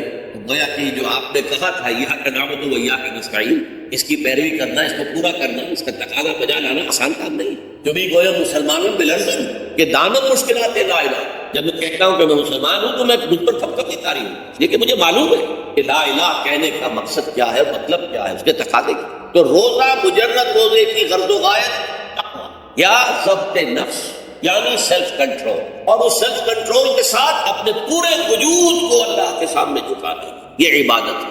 اب آئیے اس عبادت کے لیے، روزے کے لیے رمضان کا مہینہ کیوں منتخب کیا گیا؟ بالآخر، پہلے تو ہر مہینے کے 3 دن تھے، بالآخر مستقل تا قیام قیامت اور رمضان سے، اس کی علت کیا ہے؟ ظاہر بات ہے کہ سارے 12 مہینے اللہ ہی کے ہیں، اس لیے کہ سارے دن اللہ ہی کے ہیں۔ دنوں میں سید الایام جمعے کا دن، مہینوں میں سید الاشہر، یہ جتنے مہینے ہیں ان میں سردار جو ہے مہینوں کا وہ رمضان مبارک کیوں ہے؟ اب آپ پڑھیے 30 کیا شہر رمضان الذی انزل فیہ القرآن، رمضان کا مہینہ وہ ہے جس میں قرآن نازل کیا گیا، اور اس کی مزید کیا ہے تشریح کہ رمضان ہی میں وہ لیلۃ القدر ہے جس میں قرآن نازل کیا گیا۔ اب یہاں 2 چیزیں علیحدہ علیحدہ سمجھ لی۔ ہمیں معلوم ہے کہ قرآن حضور پر نازل ہوا 32 برس میں، نہیں 22 برس میں، 610 عیسوی سے لے کر اس موضوع پر آج شام کو تقریر ہوگی انشاءاللہ مفصل تعارف قرآن کے ضمن میں، بعد نماز عشاء قرآن اکیڈمی کی مسجد میں۔ کیونکہ معلوم نہیں کہ آج چاند ہو جائے گا یا نہیں ہو جائے گا، لہٰذا دور ترجمہ قرآن کل سے شروع ہوگا، اور آج جو ہے اب اسے قرآن اور سورہ فاتحہ کا کچھ مفہوم میں بیان کروں گا تاکہ یہ کہ رمضان مبارک کے لیے تمہید ہو جائے۔ پھر اگر چاند ہو گیا تو چھوٹی چھوٹی صورتوں کے ساتھ ہم تراویح مکمل کریں گے۔ ترجمہ قرآن کے ساتھ تراویح کل سے۔ باہر آج کے سمن میں رمضان کا چناؤ جو ہوا ہے تو یہ ترجیح بلا مرجح نہیں ہے، ایسے ہی نہیں کہ فیوں ہی اس کو ترجیح دے دی، اس کی حکمت ہے، غایت ہے، علت ہے، اس کا سبب ہے۔ رمضان کا مہینہ وہ ہے جس میں قرآن نازل کیا، اسی میں وہ لیلۃ القدر ہے جس میں قرآن نازل کیا گیا۔ اگرچہ ہم جانتے ہیں کہ حضور پر قرآن نازل ہوا ہے 22 برس 610 عیسوی سے 632 تک۔ اس معاملے کو کیسے حل کریں گے؟ اس کا حل کیا ہے؟ رمضان مبارک کی ایک شب مبارک لیلۃ القدر میں پورا قرآن لوح محفوظ سے دفعتاً پورا کا پورا سمائے دنیا پہلا آسمان جو ہے اس کے اوپر نازل کر دیا گیا۔ اس کے لیے لفظ انزلہ، انزلہ ینزل انزالن کے معنی ہے دفعتاً کسی چیز کو اتار دیا، اور نزلہ ینزل تنزیلا کے معنی ہے رفتہ رفتہ درجہ درجہ درجہ درجہ درجہ۔ اعلام، عالم یعلم اعلاما، کسی شے کو خبردار کر دینا، بتا دینا، بس ہم نے بتا دیا تم جانو تمہارا کام۔ تعلیم یہ ہے اس کو درجہ بدرجہ سمجھانا، اس کے دماغ میں اترنا، دیکھنا کہ اتنی بات سمجھ گیا تو اگلی بات سمجھانا، یہ سمجھ میں آ گئی تو اگلی بات، تعلیم اس کو کہتے ہیں۔ تو انزال دفعتاً اتار دینا، تنزیل رفتہ رفتہ تدریجاً تھوڑا تھوڑا کر کے اسے۔ تو حضور پر تنزیل ہوئی، فَإِنَّهُ نَزَّلَهُ عَلَىٰ قَلْبِكَ، جبرائیل نے اس قرآن کو تھوڑا تھوڑا تھوڑا تھوڑا کر کے نزلناہ تنزیلا رتلناہ ترتیلا، ہم نے تھوڑا تھوڑا کر کے اتارا۔ لیکن لیلۃ القدر میں جو ماہ رمضان مبارک کی شب ہے آخری اشرے کی، اس میں پورا قرآن اتار دیا گیا تھا لوح محفوظ سے سماعت میں۔ شہر رمضان الذی انزل فیہ القرآن ھدی للناس وبینات من الھدی والفرقان۔ یہ قرآن کیا ہے، کیا بنا کر نازل کیا گیا؟ یہ حال ہے، یہ لوگوں کے لیے، پوری نوع انسانی کے لیے ہدایت ہے، اور یہ ہدایت بینات کی شکل میں ہے، واضح تعلیمات جن میں کوئی شک و شبہ کی گنجائش نہیں۔ اب خود روشن بینہ اسے کہتے ہیں وہ شے جو خود روشن ہو، جس کو ہم کہتے ہیں کہ آفتاب آمد، دلیل آفتاب۔ جب سورج طلوع ہو گیا تو اپنے وجود پر وہ خود دلیل ہے، اسے کسی اور دلیل سے ثابت کرنے کی ضرورت نہیں، بس خود واضح۔ تو بینات من الھدی، جو قرآن کی بنیادی ہدایت ہے وہ بینات پر مشتمل، واضح چیز جو انسان کے لیے، اس کی فطرت کے لیے جانی پہچانی چیز ہے، یہ کوئی باہر کی چیز نہیں آ رہی ہے، اس کے قلب کی گہرائیوں کے اندر یہ سب کچھ موجود ہے، اور اس کی گواہی اس کے قلب کی گہرائیوں سے نکلتی ہے کہ ہاں دیکھنا تقریر کی لذت ہے، جو اس نے کہا میں نے یہ جانا کہ گویا یہی میرے دل میں ہے، اس نے تو میرے اپنے فطرت کی ترجمانی کی ہے۔ والفرقان، بینات من الھدی والفرقان، یہ بینات کا اطلاق فرقان پر بھی ہو رہا ہے، حق و باطل کے اندر فرق کر دینے والی شے، بین صورت میں یہ حق ہے، یہ بات یہ جائز ہے، نہ جائز، یہ غلط ہے، یہ صحیح، یہ ہے قرآن مجید کی عظمت کا بیان۔ ویسے تو عظمت قرآن مجید کے اندر بہت سے مقامات ہے اور بڑے ہی پرسکو انداز میں بھی آئی ہے، لیکن یہ اس وقت موقع نہیں ہے اس میں جانے کا۔ یہاں جو قرآن کا تعارف کرایا گیا ھدی للناس وبینات من الھدی والفرقان، اور یہ رمضان میں نازل کیا گیا، لہذا رمضان کا مہینہ جو ہے اس عبادت کے لیے خاص اور مختص کر لیا گیا۔ فمن شہد منکم الشہر فلیصم، تو جو کوئی بھی تم میں سے اس مہینے کو پائے یا اس میں مقیم ہو وہ لازماً روزہ رکھے۔ میں بیان کر چکا ہوں یہ وجوب علی العین ہے، اس کے اندر اب اختیار نہیں ہے، لیکن یہ کہ اگر من کان منکم مریض او علی سفر فعدۃ من ایام اخر۔ اب دیکھیے یہ جو رمضان مبارک کو منتخب کیا گیا جو نزول قرآن کا مہینہ ہے، تو اس میں ایک دوہرا پروگرام رکھ دیا گیا ہے جو قرآن مجید میں تو واضح طور پر نہیں کہا گیا، اس لیے کہ اگر قرآن میں اس طور سے آ جاتا تو فرق ہو جاتا، اسے تتبعاً رکھا گیا ہے، لہذا اس کا ذکر قرآن میں نہیں ملے گا۔ موجود ہے کہ جب اس مہینے کو چنا ہی اس لیے گیا ہے کہ یہ نزول قرآن کا مہینہ ہے، لہذا اس کے لیے جو ہم نے پڑھا تھا وہ خطبہ وہ اس کو پلٹ لیجیے۔ جعل اللہ صیامہ فریضۃ وقیام لیلہ تطوعا، اللہ نے اس مہینے کا روزہ رکھنا تو فرض قرار دے دیا، اور اس کا قیام اللیل، راتوں کو کھڑے رہنا، یہ مرضی پر چھوڑ دیا، جو کر سکے، جو بھی ہمت کرے، ترغیب و تشویق۔ اب دیکھیے ترغیب و تشویق کے لیے دوسری حدیث جو یہاں پر ہے، ابی ہریرہ رضی اللہ عنہ قال، حضرت ابو ہریرہ سے مروی ہے رضی اللہ عنہ کہ انہوں نے فرمایا قال رسول اللہ صلی اللہ علیہ وسلم، کہ اللہ کے رسول نے فرمایا صلی اللہ علیہ وسلم، من صام رمضان ایمانا و احتسابا غفر له ما تقدم من ذنبه، جس نے رمضان میں روزے رکھے ایمان کے ساتھ، یقین کے ساتھ، اور احتساب اللہ سے اس کے اجر کی امید میں، غفر له ما تقدم من ذنبه، اس کے پچھلے تمام گناہ معاف ہو جائے۔ یہ نوٹ کیجئے کہ اس سے مراد گناہ کبیرہ نہیں ہے، گناہ صغیرہ۔ گناہ کبیرہ کے لیے توبہ شرط ہے، گناہ صغیرہ جو ہے ان چیزوں سے دور جائے۔ لیکن اب دیکھیے ومن قام رمضان ایمانا واحتسابا، اور جو کوئی کھڑا رہا رمضان میں یعنی قیام اللیل ایمان اور احتساب کے ساتھ غفر له ما تقدم من ذنبه۔ اب تیسری بات ومن قام لیلۃ القدر ایمانا واحتسابا، اور جو کھڑا رہا قیام اللیل جس نے کیا ہے لیلۃ القدر میں ایمان اور احتساب کے ساتھ غفر له ما تقدم من ذنبه، متفق علیہ۔ یہ حدیث بخاری اور مسلم دونوں کی۔ اب یہاں جو بات میں چاہتا ہوں کہ آپ کو واضح ہو جائے، اس حدیث میں دونوں چیزوں کو پیرلل لایا گیا، من قام رمضان من صام رمضان، پیرلل، بالکل متوازی، ہم بدن اعتبار سے، من صام رمضان ایمانا واحتسابا غفر له ما تقدم من ذنبه، من قام رمضان ایمانا واحتسابا غفر له ما تقدم من ذنبه۔ اب سوال پیدا ہوتا ہے قیام اللیل سے متعلق، یہاں پہ میں تراویح کا جو پس منظر ہے وہ بیان کر دینا چاہتا ہوں۔ دیکھیے جیسا کہ ہم نے خطبے میں بھی دیکھ لیا، اللہ نے قیام اللیل جو ہے اسے فرض نہیں ٹھہرایا، تطوع، قرآن مجید میں بھی اس کا کوئی ذکر نہیں، حدیث میں اس کی تشریح و ترغیب پوری موجود ہے۔ ایک اور حدیث بھی ہم بعد میں پڑھیں گے۔ اس کا پس منظر کیا تھا کہ اس کو چھوڑ دیا گیا۔ ظاہر بات ہے مسلمانوں میں کمزور بھی ہیں، مسلمانوں میں وہ مزدوری کرنے والے بھی ہیں، روزہ تو فرض ہے ان پر، چاہے مئی کا مہینہ ہے، گندم کاٹنی ہے، روزہ پھر بھی رکھنا ہو، یہ سب کچھ، لیکن یہ کہ رات کو پھر کھڑے رہنا ان کے لیے جاگنا ان کے لیے، لہذا ان کے اوپر یہ چیز فرض ہے۔ حضور نے تراویح کی نماز یا قیام اللیل نہ اسے فرض قرار دیا، نہ اس کے بعد جماعت کوئی اہتمام کیا مستقل، صرف 3 راتیں آپ نے جماعت کروائی ہے، اس میں 8 رکعتیں آپ نے پڑھی ہیں کہ جو آپ کا معمول تھا تہجد کا وہ پڑھی، اور تہجد کے وقت ہی جماعت کرائی ہے۔ یہ ہے وہ حدیث۔ اس کے علاوہ کسی نماز تراویح جو ہے جو ہم پڑھتے ہیں 20 رکعتیں عشاء کے ساتھ متصل، اس کا کوئی ذکر نہ دور نبوی میں ہے نہ دور صدیق اکبر میں۔ یہ دور حضرت عمر کی خلافت میں ہوا ہے، اور ہم نہیں کہہ سکتے کتنے سال کے بعد ہوا۔ حضرت عمر رضی اللہ تعالیٰ عنہ کی خلافت کا دور جو ہے وہ تو 10 برس ہے، ہو سکتا ہے 5 برس کے بعد ہوا، 6 برس کے بعد ہوا، فرق ہوا ہے تو کیا ہے۔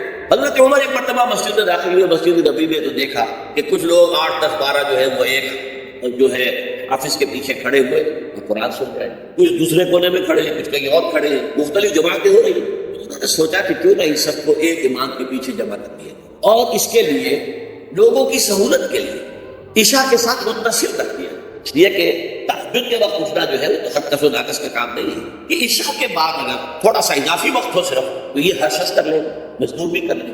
لہذا آپ نے یہ نظام تجویز فرمایا کہ عشاء کے متصل بعد 20 رکعت نماز پڑھی جائے اور ایک امام کے پیچھے پڑھے۔ یہ گویا کہ اجتہاد ہے حضرت عمر رضی اللہ تعالی عنہ، اس کو آپ نے خود بدعت بھی قرار دیا، لیکن بدعت حسن، بدعت کس اعتبار سے؟ لغوی اعتبار سے، نئی بات، اس لیے کہ حضور کے زمانے میں نہیں تھی، تو یہ اس طریقے سے نئی بات، لیکن یہ بات کیونکہ بہت اچھی ہے، بہت عمدہ ہے۔ آپ جب یہ رمضان چل پڑا تو ایک دو مسجد میں آئے، دیکھا کہ بڑی بڑی مسجد ہے، صحابہ کھڑے ہیں اور ایک امام کے پیچھے قرآن سن رہے ہیں، آپ نے فرمایا نعمت بدعۃ حاضر، یہ جو ہم نے نئی بات شروع کی ہے یہ بہت اچھی ہے، بہت۔ اب یہاں سے فرق واقع ہو گیا، ایک تو اہل تشیع جو ہے وہ تو ویسے ہی حضرت عمر سے بہت دشمنی رکھتے ہیں، عناد رکھتے ہیں، تو حضرت عمر کے اجتہادات سے انہیں نفرت ہے، انہیں دوری ہے، چاہے وہ کوئی سا بھی حضرت عمر کا اجتہاد۔ ہمارے ہاں اہل حدیث حضرات بھی در حقیقت حضرت عمر یا کسی اور خلیفہ راشد کے فعل کو وہ سمجھتے ہیں کہ یہ ایگزیکٹو آرڈرز ہیں، یہ ہمیشہ کے لیے نہیں۔ حضرت عمر نے اپنے دور میں نظام قائم کیا، ان کے دور کے لیے ٹھیک تھا، یہ ہمیشہ کے لیے نہیں۔ ہمیشہ کے لیے وہ 8 ہی رکعت میں قائل ہیں وہ تہجد والے، لیکن اس میں بہرحال انہوں نے بھی خود یہ اضافہ کیا ہے کہ وہ 8 رکعتیں وہ عشاء کے ساتھ متصل پڑھتے، تہجد کے وقت تو نہیں پڑھتے، اور حضور نے تو صرف 3 رکعت جو ہے وہ کرائی تھی جماعت، وہ لوگ 30 دن یا 29 دن پڑھ رہے ہیں، تو اضافہ تو انہوں نے بھی کر دیا، تو نظام میں تبدیلی تو ہو گئی۔ لیکن اہل سنت جو کہلاتے ہیں، ہمارے جو 4 جو ہیں جو ہمارے مسلک ہیں، حنفی، مالکی، شافعی، حنبلی، ان کا اتفاق ہے حضرت عمر کا، کیونکہ ان کے سامنے اصول یہ ہے کہ حضور نے فرمایا علیکم بسنتی وسنت الخلفاء الراشدین المہدیین، تم پر لازم ہے کہ میری سنت کو پکڑو مضبوطی کے ساتھ، اور میرے خلفاء راشدین مہدیین جو ہیں ان کی سنت کو۔ اس اصول سے یہ چاروں فقہ جو ہیں حضرت عمر کے اجتہادات جو ہیں ان کو بھی پابندی سمجھتے ہیں کہ تمام عمر کے لیے قیامت تک کے لیے امت مسلمہ پر ان کی پیروی لازم، لہذا اس پہ اجماع ہے۔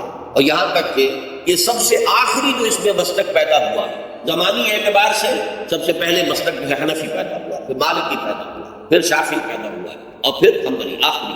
اور امام احمد بن حنبل بہت بڑے محدث تھے، مسند احمد بن حنبل جو ہے وہ بہت بڑی کتاب ہے، بہت اہم کتاب ہے، جامع کتاب، ان کے ہاں بھی 20 رکعت، چنانچہ حرمین شریفین میں، سعودی عرب میں، مکے اور اور مدینہ منورہ میں جو نماز تراویح ہوتی ہے اس کی 20 رکعتیں، لیکن اہل حدیث حضرات جو ہے وہ اس 8 کے اوپر اتفاق کرتے ہیں۔ بہرحال یہ ایک اختلاف ہے جو میں نے اس کا پس منظر بیان کر دیا، لیکن اس 20 رکعت نماز سے ادا کرنے سے جو کہ زیادہ سے زیادہ 50 منٹ یا 1 گھنٹہ لگتا ہے، اس سے وہ قیام اللیل کا حق ادا نہیں ہوتا۔ قیام اللیل کا تو کچھ اور تقاضا، قیام کسے کہتے ہیں؟ یہ سورہ مزمل سے واضح ہوتا ہے، یا ایھا المزمل قم اللیل الا قلیلا نصفہ او انقص منہ قلیلا او زد علیہ ورتل القرآن ترتیلا۔ آدھی رات یا آدھی رات سے کچھ کم، یعنی تہائی رات، یا آدھی رات سے کچھ زائد، 2/3 رات، یہ کہتے ہیں قیام اللیل۔ چنانچہ سورہ مزمل ہی کی آخری آیت جو دوسرا رکوع مشتمل ہے جس پر، اس میں صاف کہہ دیا گیا ان ربک یعلم انک تقوم ادنی من ثلثی اللیل ونصفہ وثلثہ وطائفۃ من الذین معک۔ اے اللہ کے نبی، اللہ خوب واقف ہے کہ آپ بھی اور آپ کے ساتھ ایک جماعت بھی رات کو کھڑی رہتی ہے، 2/3 رات یا آدھی رات یا 1/3 رات۔ تو یہ سارا معاملہ جو ہے قیام اللیل کا، گویا کہ کم سے کم 1/3 رات پر اس کا اطلاق ہو سکے گا، یہ نہیں کہ 1 گھنٹے۔ اب اس کے ضمن میں دیکھیے حدیث پڑھیے، تیسری حدیث ہے عن عبداللہ ابن عمرو بن العاص رضی اللہ تعالی عنہ۔ یہ وہی عبداللہ ابن عمرو ہے جن کی میں نے آپ کو حدیث پہلے سنائی ہے۔ یہ ساری رات کھڑے رہتے تھے، پوری رات، اور ہر روز روزہ رکھتے تھے، جس پر حضور نے منع کیا، لا تفعل، مت کرو ایسا، رضی اللہ عنہما۔ یہ خود بھی صحابی ہے اور ان کے والد عمرو بن العاص بھی صحابی ہے۔ ان رسول اللہ صلی اللہ علیہ وسلم قال، کہ اللہ کے رسول صلی اللہ علیہ وسلم نے فرمایا، الصیام والقرآن یشفعان للعبد، روزہ اور قرآن بندے کے حق میں شفاعت کرے۔ یقول الصیام، روزہ یہ عرض کرے گا اللہ کی جناب میں، اے رب پروردگار، انی منعتهم الطعام والشہوات بالنہار، میں نے تیرے اس بندے کو دن کے دوران کھانے پینے سے اور اپنی شہوت کا تقاضا پورا کرنے سے روکے رکھا، یہ میری وجہ سے ہوتا ہے، تو میری شفاعت اس کے حق میں قبول فرما، فشفعنی فیہ، میری شفاعت اس کے حق میں قبول فرما۔ وَيَقُولُ الْقُرْآنُ، قرآن کیا کہے گا؟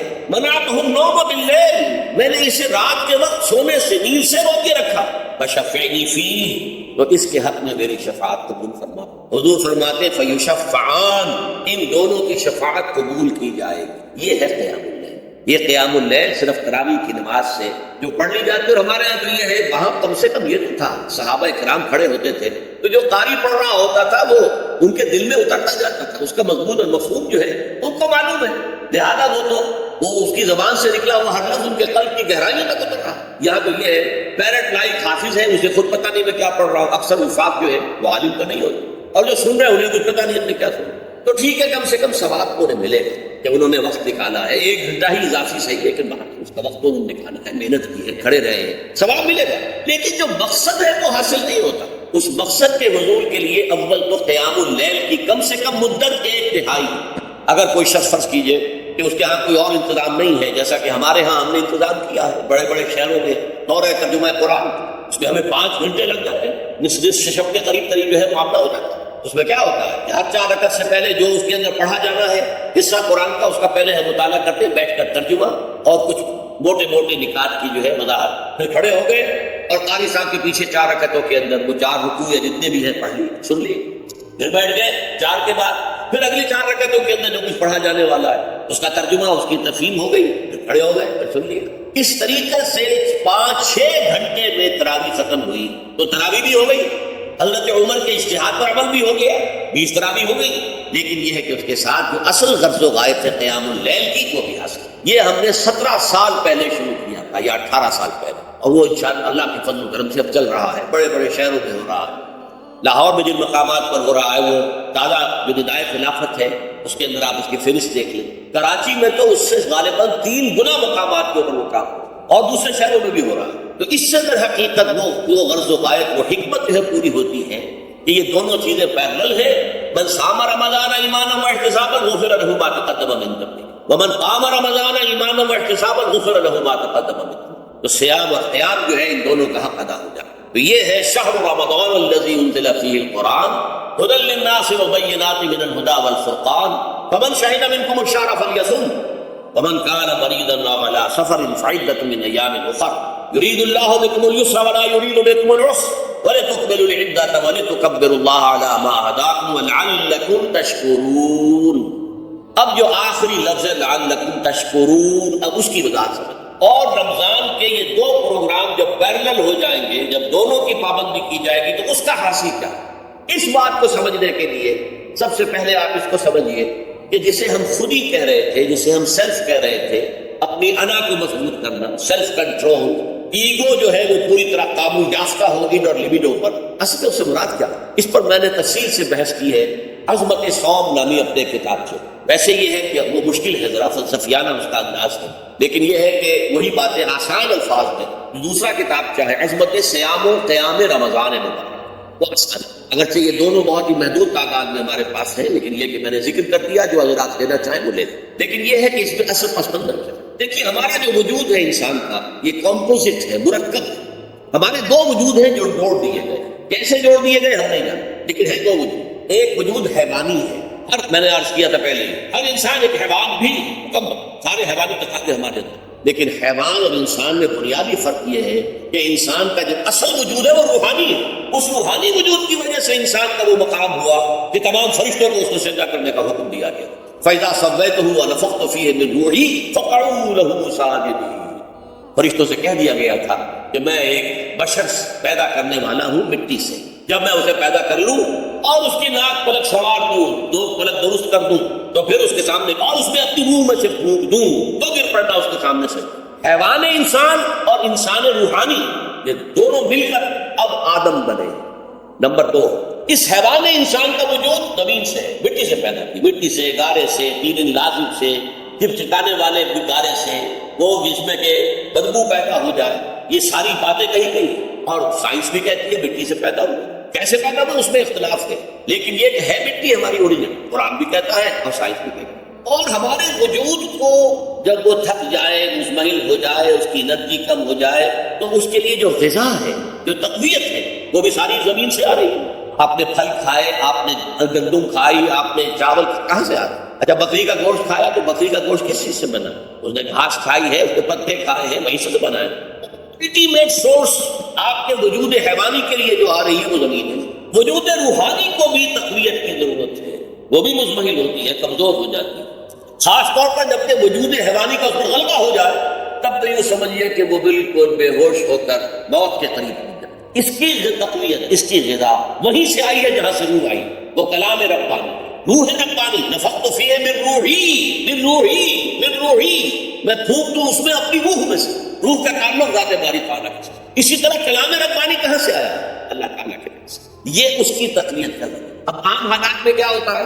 ہمارا یہ وجود حیوانی چھایا ہوا ہے ہمارے وجود کے، بیچاری روح جو ہے دبی رہتی ہے، پسی رہتی ہے۔ اگر خدا نے خواستہ ہم گناہ گار بھی ہیں، گناہ پر گناہ کا ارتکاب کر رہے ہیں، تو وہ روح جو ہے وہ قلب کے آئینے شیشے کے اندر ہے۔ فیہا مصباح، المصباح فی زجاجہ، الزجاجہ تو کانہا کوکب دری۔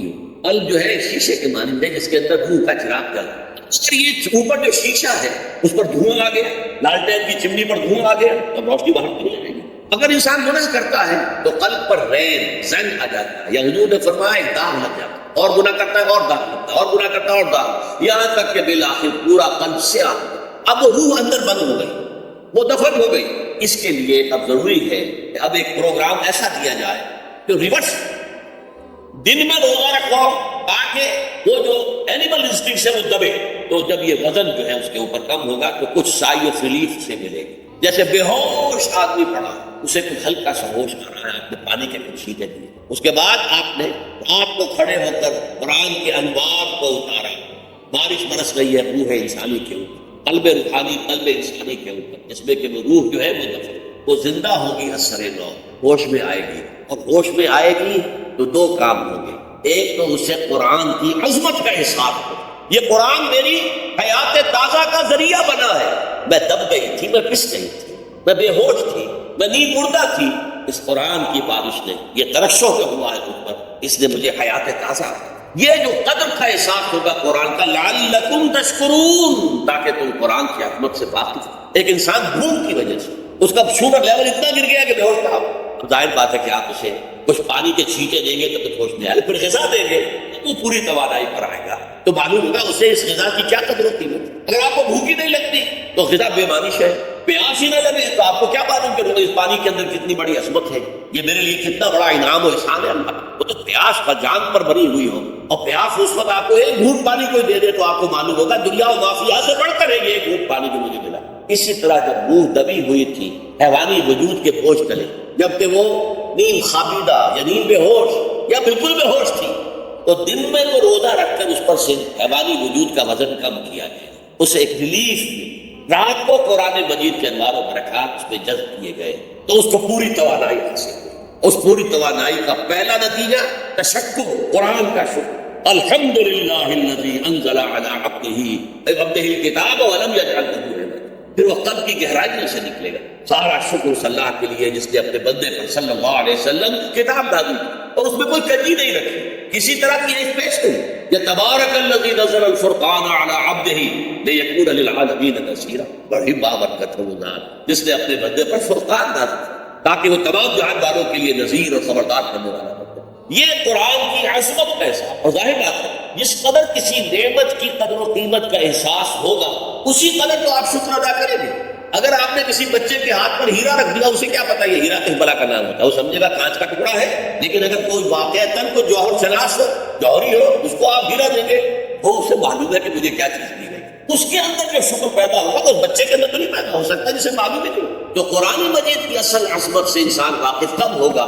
جبکہ اس کے ذریعے سے اس کی روح کو ایک حیات تازہ مل جائے اور اس طرح وہ پروگرام ریورس ہو جائے جو عام طور پر چل رہا تھا، ساری توجہ اپنے جسم پر، اس کے تقاضوں پر۔ جسم میں تھوڑی سی پھنسی نکل آئی ہے، بھاگ گئے، دوڑ رہے اس کے علاج کے لیے، کوئی اور مرض لاحق ہو گیا، بھاگ رہے، دوڑ رہے اس کے علاج کے لیے، بڑی بڑی فیسیں بھی دے رہے، ساری جسم کی پرواہ ہے، روزانہ نہا رہے ہیں اور اچھے سے اچھا صابن لا کر نہا رہے ہیں، وہ جسم کی پرواہ ہے، اس کی دیکھ بھال، روح کی طرف توجہ ہی نہیں۔ یہ ہے وہ بات جو کہی گئی ہے سورہ حشر میں، جسے علامہ اقبال نے پھر اپنے فلسفہ خودی کی اساس اور سورس قرار دیا۔ وَلَا تَكُونُوا كَالَّذِينَ نَسُوا اللَّهَ فَأَنسَاهُمْ أَنفُسَهُمْ أُولَٰئِكَ هُمُ الْفَاسِقُونَ۔ دیکھو اے مسلمان، ان لوگوں کے مانند نہ ہو جانا جنہوں نے اللہ کو بھلا دیا تو اللہ نے انہیں اپنے آپ سے غافل کر دیا، اور یہی لوگ فاسق و فاجر ہیں۔ یہ سوال پیدا ہوتا ہے کہ انسان اپنے آپ سے کہاں غافل ہوتا ہے؟ کہاں اپنے وجود حیوانی سے غافل ہوتا ہے؟ کیا بھوک لگتی ہے تو وہ ادھر ادھر منہ نہیں مارتا، غذا کو حاصل کرنے کے لیے کوشش نہیں کرتا؟ پیاس لگتی ہے تو کیا پانی یا کوئی اور مشروب تلاش نہیں کرتا؟ کوئی بیماری لاحق ہوتی ہے تو کیا اس کے علاج کی طرف توجہ نہیں کرتا؟ اسے آرام کی حاجت ہوتی ہے تو آرام نہیں ہوتا؟ اپنے اس وجود سے تو غافل نہیں۔ کون سے وجود سے غافل ہوا ہے؟ وہ روحانی وجود سے غافل ہوا، بھول گیا کہ میرے اندر روحانی وجود بھی ہے، اس کا تعلق ذات باری تعالیٰ کے ساتھ، تو اس نے سمجھا کہ میں بس حیوان ہوں، گرا حیوان، اپنے اس وجود کی اصل حقیقت ہی سے بے خبر، غافل۔ چنانچہ آج کے دور کا سب سے بڑا المیہ کیا ہے؟ ڈارون کے نظریے کی جو اثرات پیدا ہوئے ہماری معاشرت پر، ہماری سوچ پر، ہمارے فکر پر، ہمارے فلسفے پر، ہماری سوشالوجی پر، وہ کیا ہے کہ ہم بھی میرے حیوان ہیں۔ اللہ، یہ سب سے بڑی محرومی ہے اس دور کی کہ انسان اپنے اصل شرف سے خود ہی مستعفی ہو گیا۔ ہمارا کوئی وجود ہے ہی نہیں، روحانی وغیرہ، روح کسے کہتے ہیں ہم نہیں جانتے، بس یہ جسم ہے، ہم اللہ کو نہیں جانتے کون ہے کون نہیں ہے، ہوگا ہم تو اس کائنات کو جانتے ہیں، ہم روح سے واقف نہیں، ہم کو اپنے جسم کو آخرت سے ہمیں کچھ پتا نہیں، شاید ہو شاید نہ ہو، کچھ پتا نہیں، لیکن یہ زندگی جو ہے اسے ہم جانتے ہیں۔ یہ ہے آج کے انسان کا سب سے بڑا قیمت، اور یہ ہے ماس اسکیل کے اوپر ارتداد، ذہنی طور پر مرتد ہو چکے ہیں انسانوں کی عجیب اکثریت مرتد ہو چکی۔ یہ ہے در حقیقت کہ روزہ جو ہے اس پروگرام کو آپ کا ریورس کر، دن میں کھانے پینے، جنسی تقاضے پر پابندی، وہ وجود حیوانی کا وزن کچھ کم، روح جو دبی ہوئی تھی یا سسک رہی تھی یا بے ہوش تھی یا نیند مردہ تھی، اسے کچھ ریلیف ملا۔ اب اس کے اوپر قرآن مجید کے تیرے ضمیر پہ جب تک نہ ہو نزول کتاب، گرفت کو شاہد راضی نہ صاحب کشاف، ہمارے دلوں کے اوپر بارش ہو رہی ہے ہمارے قرآن کی۔ وہ ظاہر بات ہے کہ بغیر سمجھے تو نہیں ہوگی بات، وہ تو آپ کو سمجھ رہے ہوں گے تو بارش ہو، ورنہ تو یہ ہے کہ ٹھیک ہے میں پہلے بھی عرض کر چکا، تو ثواب تو ملے گا، لیکن یہ کہ وہ اصل مقصد قرآن کی عظمت کا قلب کی گہرائیوں سے اعتراف جو ہے اس پر اللہ کا شکر ادا ہوگا، لعلکم تشکرون، جبکہ قرآن مجید جو ہے آپ کے قلب کے اوپر اس کا مفہوم نازل۔ اچھا، اس کا دوسرا نتیجہ کیا نکلا؟ جب وہ روح جو ہے وہ ہوش میں آئے گی، اس کو حیات تازہ مل گئی، وہ اپنے اصل اور مرکز اور منبع اور سرچشمہ کی طرف جو ہے متوجہ ہو۔ عربی زبان کا ایک مقولہ ہے، کل شیء یرجع الی اصل، ہر شے اپنی اصل جڑ کی طرف جو ہے لوٹتی ہے۔ ہمارا وجود حیوانی زمین سے زمینی کی طرف لوٹتا ہے، یعنی مرنے کے بعد زمینی میں چلا جائے، اور نمبر 2، دنیا میں بھی زمینی خواہشات، زمینی تمنائیں، آرزوئیں وہ ہیں، ولکنہ اخلد الی الارض، جیسے کہ سورہ وہ کہا گیا بلعام بن بعورہ کے بارے میں سورہ اعراف، وہ تو زمین ہی کی طرف دھنستا چلا گیا۔ ہماری روح کا منبع اور سرچشمہ ذات باری تعالیٰ، وہ امر رب ہے، لہٰذا فوراً انسان اپنے رب کی طرف متوجہ، یہ اللہ کی طرف متوجہ ہو جانا، اور پھر اس سے ہم کلام ہونا اور اس سے دعا کرنا۔ یہ ہے روزے کا اصل مقصد۔ جب سیام و قیام رمضان مبارک کا دوہرا پروگرام ہوگا تو روح انسانی یا انسان کا حیوانی وجود اپنے مرکز کی طرف مائل پرواز تھا، اس کو کہہ لیجیے اپنے مرکز کی طرف مائل پرواز ہے۔ روح ہر شے اپنے اصل کی طرف رکھ، لہذا یہ اللہ کی طرف متوجہ، یہ اللہ تعالیٰ کی طرف متوجہ ہونے کا معاملہ دنیا میں رہا ہے کہ لوگ کئی جنگلوں میں جا کر تپسیاں کر کے، غاروں میں بیٹھ کے، بڑی بڑی ریاضتیں کر کے کیا چاہتے تھے؟ مجھ کو ہے تیری جستجو، مجھ کو تیری تلاش ہے، خالق میرے کہاں ہے تو، مجھ کو تیری تلاش ہے۔ میں نے یہ نظم جو ہے تقریباً 6 سال جو ہے ہر روز صبح، ہمارا جو ہائی اسکول تھا اس میں جو صبح پریئر ہوتی تھی، لوگ سب جمع ہوتے تھے، پورا اسکول جو ہے اس کے ہمارے طلبا تو یہ نظم جو ہے پڑھی جاتی تھی، مجھ کو ہے تیری جستجو، مجھ کو تیری تلاش ہے، خالق میرے کہاں ہے تو، مجھ کو تیری تلاش ہے۔ روح انسانی چاہتی ہے اللہ کا تقرب، اللہ کے قریب ہونا، اللہ سے رشتہ استوار کرنا۔ یہ وجود حیوانی حائل ہے یہ حیات دنیاوی اس کے لیے پنجرا بن گئی ہے، اس روح کے لیے یہ در حقیقت قید خانہ ہے۔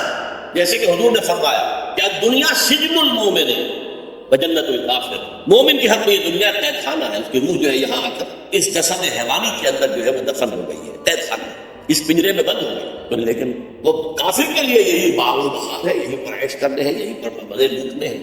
تو اس سے در حقیقت ریلیف ملتا ہے تو انسان متوجہ ہوتا ہے اور دعا کرتا ہے اللہ سے ہم طلب۔ یہ ہے در حقیقت روزے اور رمضان کا جو دوسرا نتیجہ نکلتا ہے اور بلند ترین نتیجہ ہے، اس کا ذکر ہے آیت نمبر 4۔ اور یہ کہ بہت سے لوگ ایسے ہیں جو قرآن مجید میں نظم کے بہت قائل ہیں، لیکن میں حیران ہوں کہ اس نظم کے اندر اس کے ربط اور رشتے کو وہ تلاش کرنے سے قاصر۔ وَإِذَا سَأَلَكَ عِبَادِي عَنِّي فَإِنِّي قَرِيبٌ، جب روح بیدار ہو جائے گی، اسے حیات تازہ ملے گی، اے نبی میرے بندے جب آپ سے پوچھیں میرے بارے میں، وہ میرا تقرب چاہتے ہیں، میرا قرب چاہتے ہیں، وہ چاہتے ہیں مجھ سے ہم کلام، وہ چاہتے ہیں کہ مجھے ان کے ساتھ، ان کو میرے ساتھ ایک نسبت مل جائے۔ وَإِذَا سَأَلَكَ عِبَادِي عَنِّي فَإِنِّي قَرِيبٌ، انہیں بتا دیجیے میں قریب ہی ہوں، میں دور نہیں ہوں۔ اور آیا ہے سورہ قاف میں نحن اقرب الیہ من حبل الورید، جو شہ رگ ہے انسان کی اس سے بھی زیادہ قریب ہوں میں اس سے۔ نوٹ کیجیے کیسے اس کی روح کا تعلق میری ذات کے ساتھ ہے براہ راست۔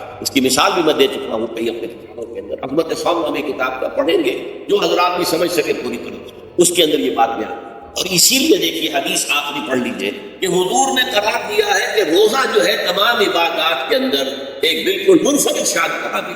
وعن ابی ہریرہ رضی اللہ تعالی عنہ، اور یہ متفق علیہ روایت ہے، بخاری اور مسلم دونوں کی۔ قال رسول اللہ صلی اللہ علیہ وسلم، قال اللہ عز وجل، اسے حدیث قدسی کہتے ہیں، حضور نے فرمایا کہ اللہ فرماتا ہے۔ تو یہ حدیث بھی ہو گئی کہ حضور نے ہمیں بتائی، اور حدیث قدسی ہو گئی کہ اللہ کا قول ہے جو حضور نقل کر۔ قرآن مجید وحی جلی ہے، یہ وحی خفی ہے، لیکن یہ عام حدیثوں کے مقابلے میں اس کا مرتبہ مقام بہت بلند ہے کہ حضور فرما رہے کہ اللہ فرماتا ہے۔ یقول اللہ عز وجل کل عمل ابن آدم لہو، ابن آدم کا ہر عمل، ہر نیکی اس کے اپنے لیے، اپنے فائدے کے، الا الصوم، سوائے روزے کے، فإنہ لی وأنا اجزی بہ یا اجزا، یہ میرے لیے ہے اور میں خود ہی اس کی بدلہ دوں گا یا میں خود ہی اس کا بدلہ ہوں۔ یہ دونوں طرح عظمت صوم میں نے تفصیل سے بحث کی ہے کہ ویسے تو نماز بھی اللہ کے لیے، اقیم الصلاۃ لذکری، حج کس لیے ہے؟ للہ علی الناس حج البیت من استطاع الیہ سبیلا، اللہ کے لیے۔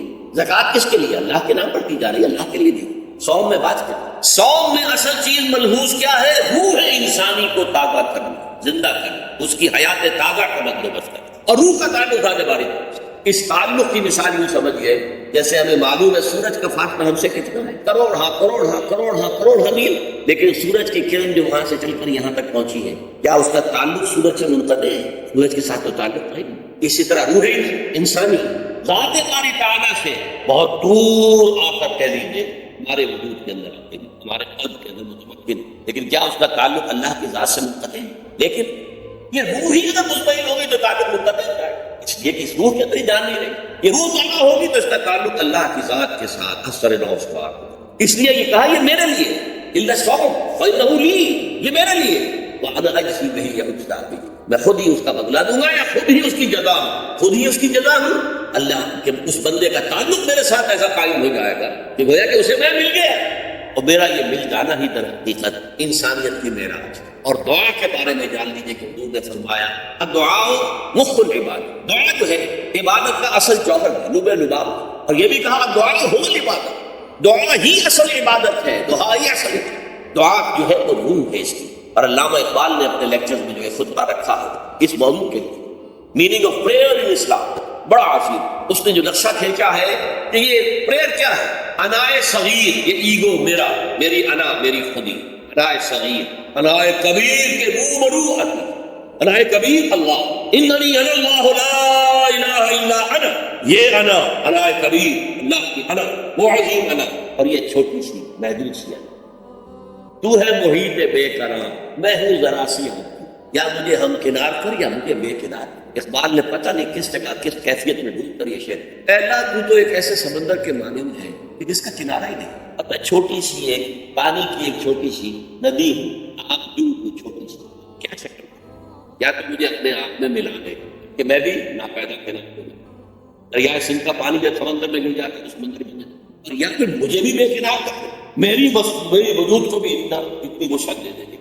یہ کیا اس نے سمجھا، کیا کہا. لیکن میں نے وہی انائے کبیر انائے صغیر. ایک ہے نماز ہم پڑھ لیتے ہیں، آپ نے سارا پڑھ لیا، سارا تعبیر ارکان بھی کر دی، لیکن اگر آپ کا اللہ کے ساتھ ڈائریکٹ کمیونین اور ڈائریکٹ کمیونیکیشن قائم نہیں ہوا، نماز جس کو کہ کہا گیا کہ الصلاۃ معراج المومنین، جو قرب حضور کو حاصل ہوا معراج میں، وہ ایک بندہ مومن دنیا میں رہتے ہوئے حاصل کر سکتا ہے نماز. اگر اس کی روح جو ہے واقعی ہمکنار ہو رہی ہو، الحمدللہ رب العالمین الرحمن الرحیم مالک یوم الدین اہدنا الصراط المستقیم ایاک نعبد و ایاک، اگر ہم واقعتاً ایسے کہہ رہے ہیں کہ ہمیں احساس ہو کہ ہم اللہ کے حضور میں حاضر ہیں اور عرض کر رہے ہیں، سجدہ کریں تو حدیث میں آتا ہے کہ ایسے محسوس ہو کہ گویا کہ میں نے اپنا سر اللہ کے قدموں میں رکھ دیا.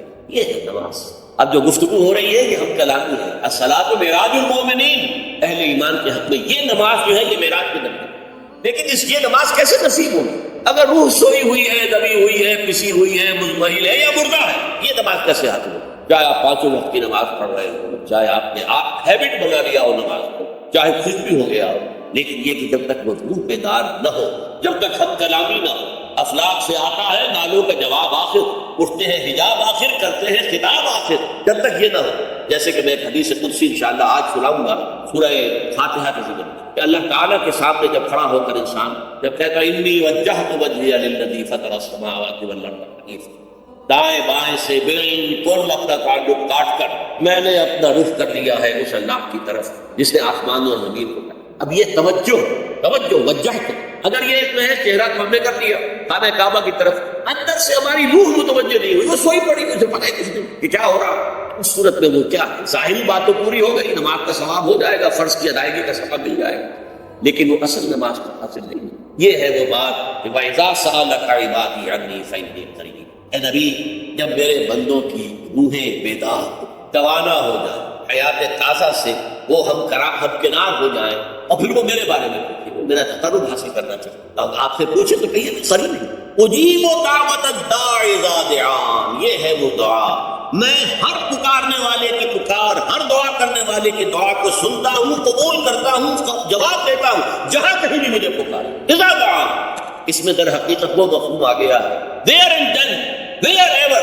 آپ اپنے گھر میں ہو کر پکاریں گے، آپ بستر پر لیٹے ہوئے پکاریں. الذین یذکرون اللہ قیاما وقعودا وعلی جنوبہم. ٹھیک ہے، بعض مقامات بعض اوقات قبول دعا کے لیے زیادہ سازگار ہے. عرب میں جا کر دعا مانگی جائے، بنا میں عرفات میں خاص طور پر، جبل رحمت پر خاص طور پر، منتظم جو ہے کعبے کا اس پر خاص طور پر، وہ ایام بھی ہے خاص. لیکن یہ نہیں ہے کہ بقیہ دنوں میں آپ کے اور اللہ کے درمیان کو بڑا فاصلہ ہے. یہ سارا دنیا میں مشرکانہ نظاموں نے تصور پیدا کیا، اللہ تو دور ہے، دور ہے، دور ہے، دور ہے، پاک ہے، پاک ہے، پاک، تم ناپاک ہو، ناپاک ہو، ناپاک ہو، اور تم تو بڑی پستی میں پڑے ہو، تم اللہ سے براہ راست ہم کلام نہیں ہو سکتے. کوئی درمیانی چاہیے، کوئی لنکس چاہیے، کوئی پجاری ہوگا، کوئی پروہت ہوگا، کوئی پنڈت ہوگا، کوئی پیر ہوگا، کوئی پادری ہوگا، کوئی پوپ ہوگا، اس کے ذریعے سے تم اللہ سے ہم کلام ہو، خود نہیں. اور جب ذریعے بیچ میں آ گئے تو ان کی مٹھی گرم کرو، ان کی چاپلوسی کرو، ان کو بھی جو ہے چادریں چڑھاؤ، ان کو نذرانے پیش کرو.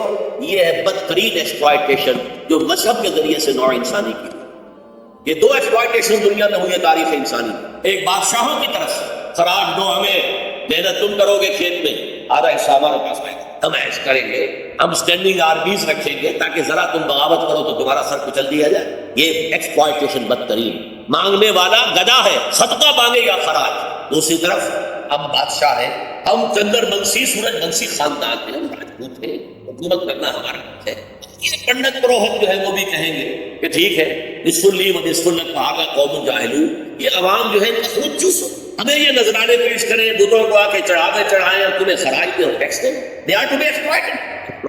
اسلام نے آ کر دونوں کا ساتھ، کوئی ملوکیت نہیں. زکوٰۃ ہے تو غربا کے لیے، بادشاہ کے لیے نہیں ہے، یہ تو غربا کے لیے، لہٰذا کوئی ٹیکس نہیں. نمبر 2، اللہ سے ہم کلام ہونے کے لیے کسی دربان، کسی جو ہے پہرے دار کی مٹھی گرم کرنے کی ضرورت نہیں. جب چاہو ہم کلام ہوں. دل کے آئینے میں ہے تصویر یار، جب ذرا گردن جھکائی دیکھ لوں. یہ تو تم ہماری طرف متوجہ نہیں ہوتے، اب تو ہر وقت کہتے ہیں، ہر شب کو آخری لمحات جو ہے، آخری جو گھنٹے ہیں رات کے، سمائے دنیا تک ہم نزول فرما لیتے ہیں تمہارے لیے. اور پکارنے والا پکارتا ہے، حل بالمستغفر فاغفر له، ہے کوئی استغفار کرنے والا کہ میں اسے بخش دوں. حل بالسائل فاعطيه، ہے کوئی مانگنے والا کہ میں اسے عطا کروں. تم بھی سوئے رہتے ہو، الٹا غفل رہتے ہو، تمہیں ہماری طرف توجہ نہیں ہے. اگر ہماری طرف متوجہ ہو جاؤ تو جیسے کہ اقبال نے کہا کہ میرے لیے یہ دربان جو ہے پیران کلیسا کو کلیسا سے اٹھا دیں. کیوں خالق و مخلوق میں حائل رہے پردے؟ اور یہ میں نے کئی مرتبہ بیان کیا ہے. ہمارے ہاں وہ پی جو جماعت بنی تھی، اب اس میں 2 پی اور ایڈ ہو گئی، پی پھر وہ پیٹریٹ، اور اس سے آگے اپنی پہلے پارلیمنٹرین کی پی آ گئی اور پھر پیٹریٹ کیا، 5 پی ہو گئی. اسی طرح گنتی ہے ہندوستان میں پنڈت، پروہت اور پجاری، 3 پے تو یہاں تھی. پیر ایران کا پیر، اور پوپ اور پادری، یہ سب پے سے شروع ہوتے ہیں. اور یہ سب در حقیقت جو ہے شروع ہونے والے الفاظ، یہ در حقیقت انسانوں کی بدترین ایکسپلائٹیشن ہے. وَإِذَا سَأَلَكَ عِبَادِي عَنِّي فَإِنِّي قَرِيبٌ أُجِيبُ دَعْوَةَ الدَّاعِ إِذَا دَعَانِ فَلْيَسْتَجِيبُوا لِي. ہاں ایک دفعہ ہے، اس سے پہلے یہ بات سمجھ لیجیے، میں اس آیت کو میگنا کارٹا جسے کہا جاتا ہے حقوق انسانی کا سب سے بڑا چارٹ، میں اس سے کہیں بڑا چارٹ لکھ رہا تھا کہ اللہ کہتا ہے مجھ سے ہم کلام ہونے کے لیے کسی واسطے کی، کسی وسیلے کی کوئی حاجت نہیں، جب چاہو مجھ سے ہم کلام.